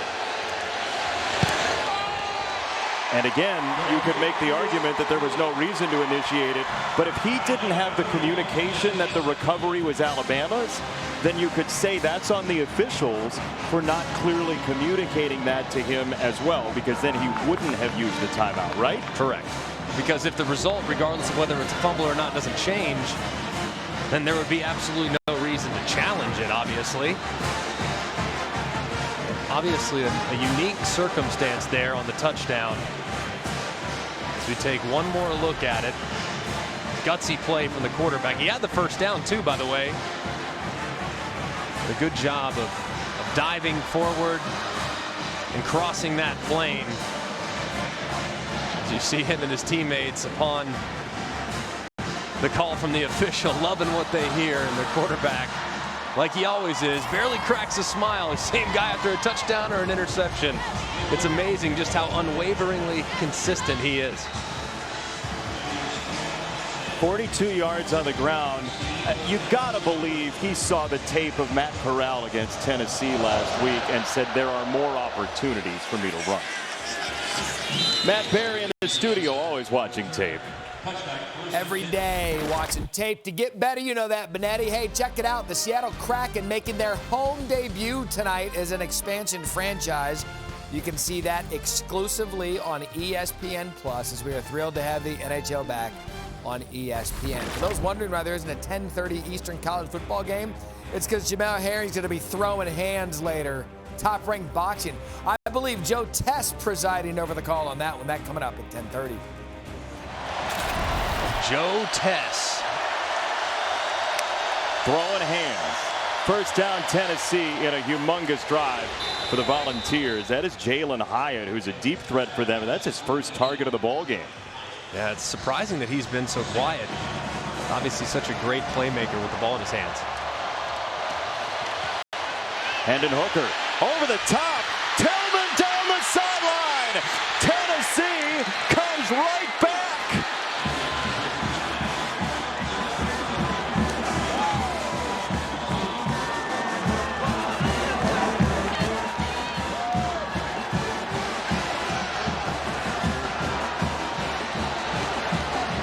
He just roasted Job down the sideline.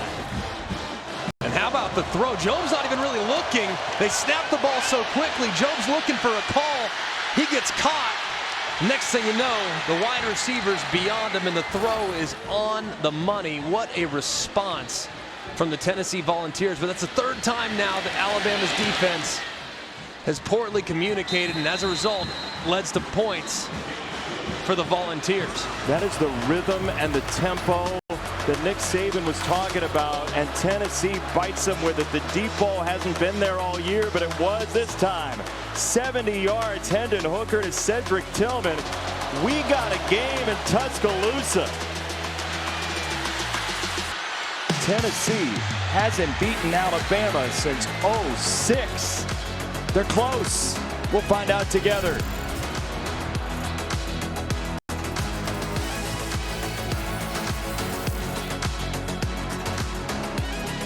70-yard touchdown for Cedric Tillman in Tennessee. 31-24 Alabama. As football spans generations, Cedric Tillman's dad had a catch in the very first Jacksonville Jaguars game in the early 90s when they were still playing this game in Birmingham at Legion Field. Slade Bolden on the return for Bama, and he is to the 25-yard line. This season, along with their contributions to universities' general scholarship funds for every field goal and extra point made, Allstate will also be donating to the American Red Cross to help with disaster relief efforts. Thank you, Allstate. Alabama gets it back, up 31-24 in this big rivalry game. We asked Nick Saban the most important rivalry he had as a kid. And he talked about this rivalry that he had with another high school in West West Virginia. And he said if we lost that game, we weren't allowed in the local restaurant arcade. If we won the game, they gave us a free roll of nickels to play pinball. That's big stakes. This is even more so Tennessee, Alabama. He also noted that he never lost one of those. So he was always able to play pinball. Pinball for free as a kid. You got to love that. He's not going to love this.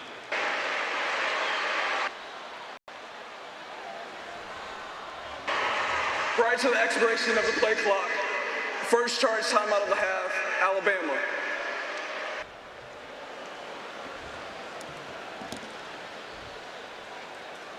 He's got to be frustrated. I mean, right now, the Alabama offense just had a great drive. I mean, they went right down the field, scored a touchdown, great play by his quarterback. But the urgency, for whatever reason, just isn't there. I mean, it's just, you're used to watching this offense. They're so buttoned up. They don't make mistakes. There's urgency, both running it and throwing it. For whatever reason, it's not there. So he's got to light a fire at some point as you see him in the huddle, letting his offense hear about it. What do you think the why is on the offense being out of sync? Tennessee's doing a good job, first and foremost. Yep. I mean, they're holding up, and it's not easy to hold up against this attack. They've also been patient, Tennessee has, by just trying to keep the ball in front of them. Now, what Tennessee hasn't done is get off the field on a very consistent basis on third down. First down here out of the timeout, it's Robinson. And Tennessee has been really good at forcing him to at least the second lane in his runs tonight. It's second down and long. And I feel like the run game for Alabama so far, there hasn't been enough quick hitters. It's been kind of slow developing run plays. Now that gives credit to Tennessee as well. They've done a great job at the line of scrimmage. I'm surprised they're not hitting it more downhill or trying to get off tackle. Robinson in space. He is hit by Slaughter. Great stand-up job by Slaughter in Tennessee. It's a loss of 5. What a great play by Slaughter. I mean, you have a big running back that hasn't been tackled in the open field all night, and you make a play at the line of scrimmage. Tim Banks, the defensive coordinator, got to be really fired up about the play of his safety there. Robinson leads the SEC in broken tackles.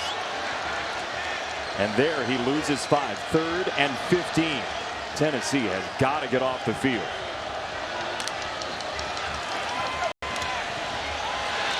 Young wants a deep ball. He takes a shot down the middle. Wide open, Jamison Williams inside the 15.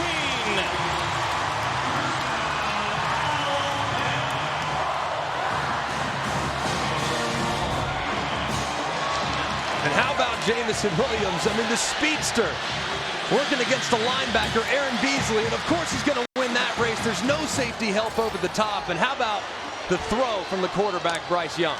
So decisive on the throw. Now Robinson using the hesitation to slam into the end zone.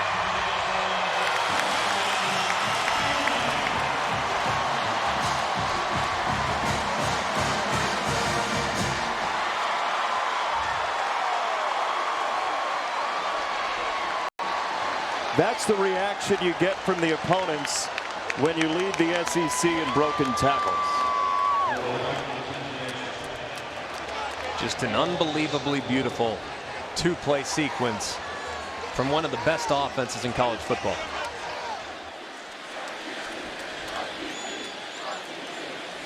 Reichard's extra point is good. Backed up. Time is presented by the Eat Fresh Refresh at Subway and in part by Ford, built for America. Homecoming in Tuscaloosa, Alabama, celebrating with a 14-point lead as we welcome you back to ESPN College Football Primetime, presented by Subway. We were talking during the break. You realize how much we all missed this last year? It's just so good to have the fans back and the pageantry and the traditions. I just love college football. I love ball. You do? Love we ball. all love ball. Big on ball. Downstairs, Katie, who also loves ball. I do, guys. I asked Jamison Williams what's your greatest strength this week? And he said, obviously I've got speed, but I think it's my mentality after the catch. And he's a force once he has the ball in his hands, breaking tackles, beating guys downfield. Nick Saban says Williams has been fantastic outside of the occasional drop. He says he's created a lot of value for himself because of the way he's played this season. And apparently his GPS mileage throughout a week of practice is off the charts. Bill O'Brien says he's never seen anything like it. And that's saying something considering the guys Bill O'Brien's been around. What a great addition to this offense with the vertical speed. Now Tennessee, and Will Anderson stymies that first play for Alabama, the Terminator.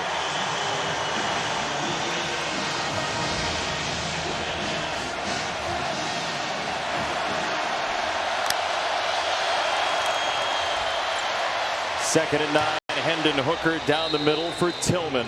That's a first down for Tennessee and a huge drive for the Vols. Man, so impressed with Hendon Hooker's accuracy tonight. I mean, he has been very accurate, very decisive in some really tight windows against Alabama's defense. Tillman again. Hendon Hooker's dad, Allen, is a North Carolina A&T Hall of Famer. He was a MEAC champion quarterback. There is quarterbacking in his blood, Hendon Hooker, the transfer from Blacksburg. Short set again, and this is stopped quickly by Jordan Battle. Jalen Hyatt does get the first down. Gotta be impressed with how quickly Hendon Hooker is getting the ball out of his hands. With the offensive line troubles they've had, he almost has to. Anderson's coming again. Forced Hooker out of the pocket, and Hendon Hooker with a long step, and he got wrangled by Harris. Again, for a guy who we didn't know if he was going to play as of this morning, this is a gutsy effort from Hendon Hooker. He has played his tail off against a defense that loves to get after the passer. Down the sideline and incomplete. The pressure collapsed the pocket quickly. Anderson was in again with Turner, Dallas Turner, the freshman, and it's third down for Tennessee. Look, they haven't run for nearly anything. At all. Almost entirely one-dimensional. It's been mostly because of big plays that Tennessee's been able to create. Will be interesting to see this play call here for the Tennessee offense, because this part of the field you could also go for it on fourth down. Might have 2 downs to get it if you don't pick it up here on 3rd and 4. See if they give him the option to run. You see Anderson, look at his chops. Hooker throws it right to Alabama. Picked off by Armour Davis down the sideline. Oh, miscommunication, and Alabama pays it off.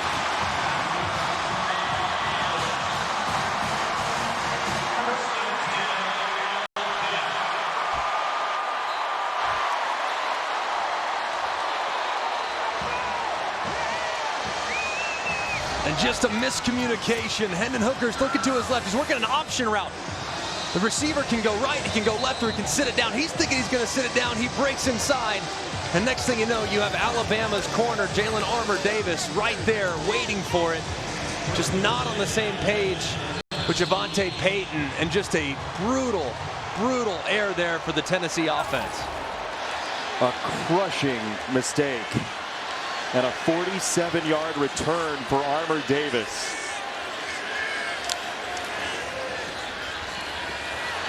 Young staggers out of the pocket. You see the agility to keep his feet with Butler charging at him, and it's second down.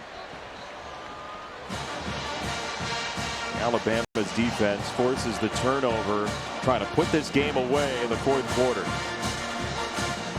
86 the last 93 games. You put that alongside 34 straight with at least 30 points, and there's a reason they're 57-2 in their last 59 home games. And now turnover margin, the biggest indicator of success more often than not. Bryce Young looks off Robinson. A lot of contact, and there's the marker. McCullough on Holden, and interference coming.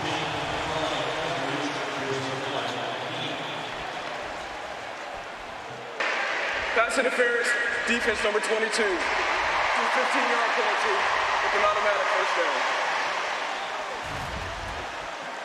And right here, as you see, McCullough Ball's thrown inside. Holden's trying to get to it. McCullough doesn't play the ball. That's an easy call for the official. And a good pass interference drawn there by a guy that hasn't had many opportunities in Trayshawn Holden. Greg, that's the 12th penalty on Tennessee for 99 yards. Yeah, just a lot of mistakes from the Volunteers tonight. Really come back to bite them. Robinson saw the first man, made it miss, and he is rapping on the door not so gently at 2nd and goal. Can't imagine Alabama does anything other than just hand it off here. I mean, with all the conversation the last few weeks about throwing it in this part of the field, they bring in the fullback, Robbie Ouzts. Would expect just power football from Alabama. Give old Robbie a touch. Give the fullback a bone. I'm always good for that. Robinson instead. He is hugged and he is stopped. Robinson goes down. It's 3rd and goal, and he lost about a yard. Tell you what, man.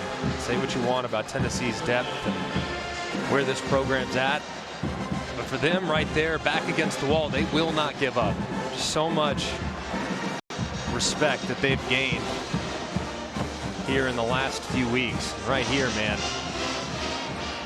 Just leaving it all on the field against one of the best teams in college football.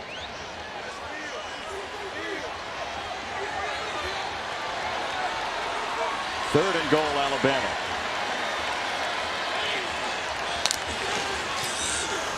Robinson wants a third. He is in.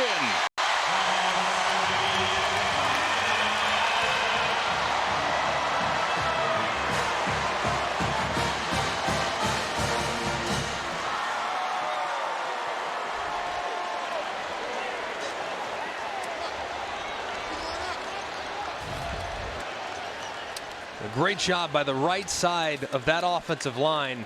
And Kendall Randolph, the big body tight end, who's right there at the point. He gets low, and that's exactly who Brian Robinson surges over the top of. It's a great job of holding up there by Tennessee there on the interior. But the big 300-pound tight end, Kendall Randolph, was the guy that was able to lead Brian Robinson into the end zone. And a whistle before the extra point. Robinson out of Hillcrest High School here locally. There's no foul for delay of game. We will have the try. I like he went to the hat. He paused for a second, went to the hat to stabilize himself, and then got the rest out. Nicely done.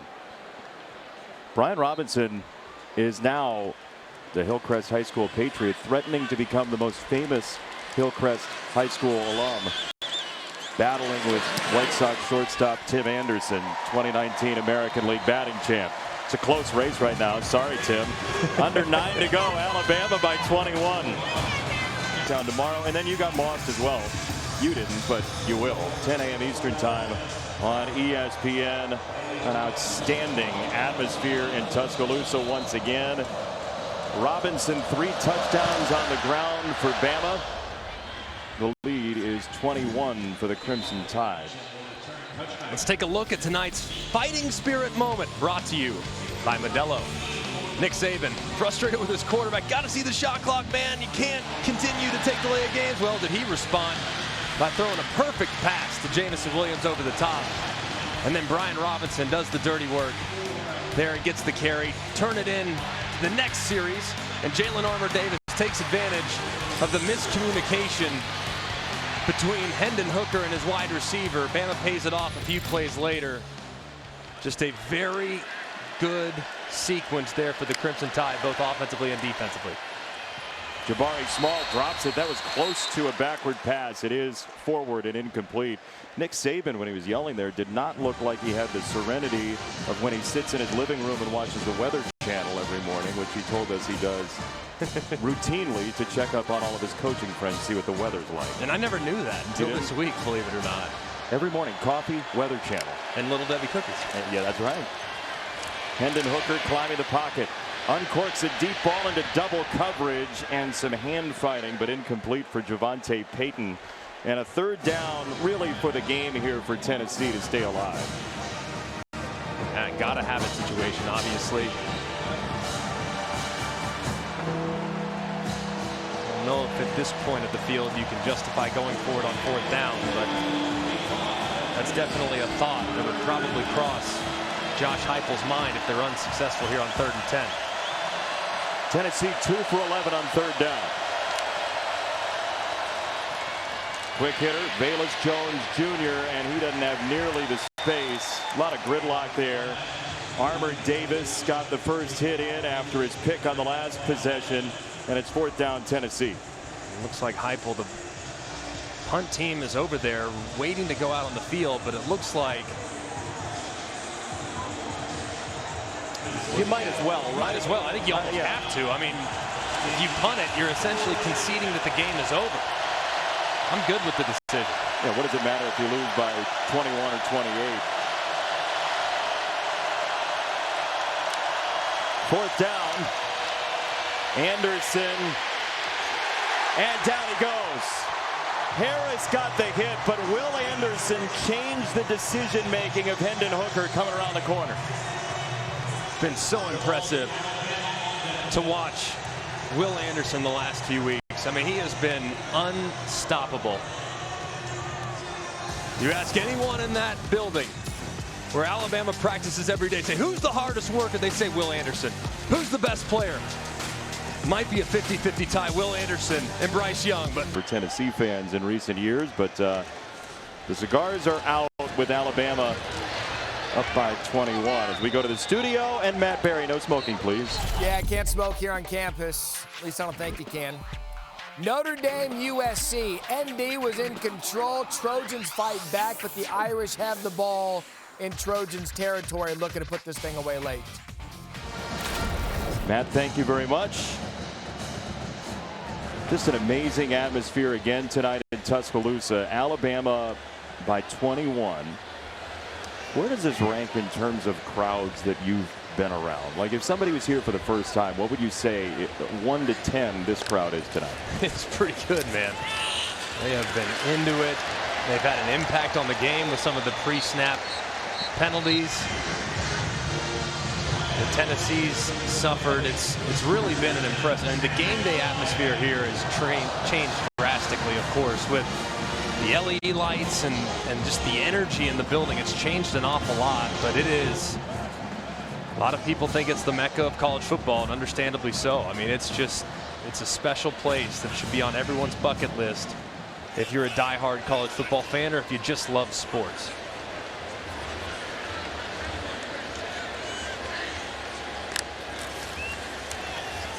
Robinson again, and he is bottled up. Katie, what's it like down on the field there? Yeah, it's been awesome, and I had a chance, guys, to go to Alabama's practice on Thursday, and when I walked in, they were blaring crowd noise, and I remember thinking, gosh, you know, when are they going to turn it off? This is so loud, but Nick Saban runs it from start to finish, and I now understand why, because it's been so incredibly loud, especially on 3rd down situations. I've been very impressed by this fan base. I love the light show in between quarters. Greg, I don't know if they did that when you were here. I'm not sure if flip phones had lights on it or we not. didn't have. Oh, wow, that's tough. That's tough. We didn't have LEDs, I don't think, at that point. Zing. I'm not even sure we had high definition television at that point either. That's a top flight burn from Katie downstairs. Katie, are you smelling the cigar smoke down there? Look at all of it. I am, and it's starting to get a little hazy. My dad's a cigar guy, so this is bringing back a lot of memories from my childhood. It's pretty awesome. I love it. I do think that Nick Saban probably looking around saying, why are you guys smoking cigar? Game's not over, it's not zeros. I bet he's losing it a little bit. Game's not over. Put the cigar away. Does he know you do that impersonation, or I don't do a very good one? Reveal that to him right there. Over the middle, Mechie. Now, maybe he's okay with it. Touchdown, Alabama. Through the haze of the smoke, John Mechie, a 19-yard touchdown.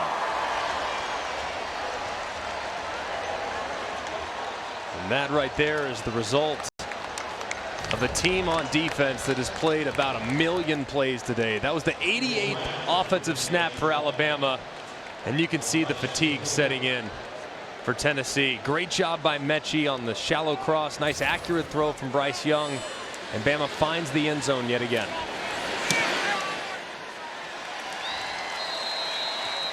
Bryce Young told us when his receivers are catching and running, typically he's just there smiling in the backfield and enjoying it. Here's his reaction. A little English. Not much smile, though. He's just the same guy every time. It's crazy. You could take a reaction after an interception, an opposing team's touchdown. Doesn't matter, as you see his parents who moved from California to the Birmingham area. Got to be so proud of that young man, and just visiting with him. I think what's most impressive is just how much of a pro he already is. I mean, Bill O'Brien comes from the NFL. He goes, this guy's a pro. I mean, this guy knows how to prepare. He knows how to read defense. He knows how to watch tape. It's just been a real joy to watch him here these first 2 months of the season. In our meeting, I asked Bryce Young what a good Bryce Young impression would be. And he doesn't have any distinct things that he does on the football field with his face. He's so stoic. He said, I guess you just have to have like a higher pitched voice. We got all these guys with low voices on the team. I'm in the upper register, but man, is he impressive. I mean, you can tell he grew up watching guys like Aaron Rodgers, and he's got NFL in his veins. He does. And I've just been, you knew he was going to be talented. There's no surprise there. I mean, you come in with that type of pedigree. Alabama has done a great job recruiting every position, and quarterback's no different. I mean, he has remarkable skill set. But what you can't teach is his maturity, how he handles and approaches the game, how he respects the game, how he respects the opponent. I mean, that is a difficult thing to measure, and my goodness, does he have it. His dad, Craig, was a guy who told him at a very young age, we talked about it a little bit, he was so much more athletic than some of the young kids. He said, Bryce, you can't always just run the ball because it's always going to be there. You have to learn how to be a passer. And so now it's so interesting. He shows up at Alabama and people are saying, well, you got to run the ball more. He takes coaching, another thing he does very well from his dad, of course. I mean, he's just a joy to watch, and he's a joy to cover. I mean, there's a lot of guys that you come across in this industry, and you get to meet a lot of really cool people. And he has been a real treat here in the first 2 months of the season. He's been better than I thought he'd be. Great. He's better than I thought he'd be. It's really remarkable. Is that right? Yeah. I thought he'd be great. I didn't think he'd be this great. What's better than you expected, Greg? His ability to get the ball out so fast. His feel in the pocket when the pressure's coming. He knows where his weaknesses are. I mean, a lot of guys, they don't even want to acknowledge weaknesses. Well, he knows where his protection is weak. Did you want to acknowledge your weaknesses? I had too many to acknowledge. But when you really think about it, I mean, some guys, especially young players, they want to beat blitzes with athleticism. He doesn't. He wants to hang in there, buy time, knows he might get hit, but he delivers the football. That's something you don't know until he's actually facing live bullets, and he didn't do that until he was facing Miami earlier this year. And I think he's just way ahead of schedule with his development. Heisman candidate, certainly. Yes, absolutely. Any list without him on it is a list with no credibility. You could argue that Will Anderson should be on the list too. There he is again. Fourth down. They've had some greats come through here defensively, including the University of Alabama, the National Football Foundation, and the College Football Hall of Fame today honored E.J. Junior with a NFF Hall of Fame on-campus salute. Former Tide defender, became the 19th Crimson Tide player in the College Football Hall of Fame. Junior, three-time All-SEC pick, and the Tide went 44-4 with him on the field.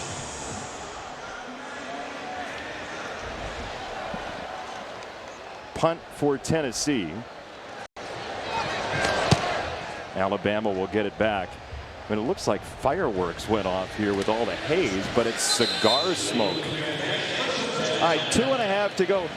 Who's your coach of the year in the SEC right now? It's tough because there's been a lot of teams that have overperformed. And frankly, if Tennessee would have pulled it off tonight, we would have had to scratch this. But if you look at Georgia, based on where they're at right now, they're 7-0. preseason expected them to be at 6-1 at this point. He, of course, is the leader in the clubhouse, followed closely by Mark Stoops. CFPI thought they'd be 4-3. They're 6-1 with some very notable victories. And how about Brian Harsin? I know a lot of people still a little bit, I don't know, we'll see. But my goodness, he's taken a team that's razor thin and played extremely well. And then, of course, Lane Kiffin with what they've done up to this point. Hard to keep him off your short list as well. Dousing LSU today as Trey Sanders has come into the game. Great comeback story for Alabama.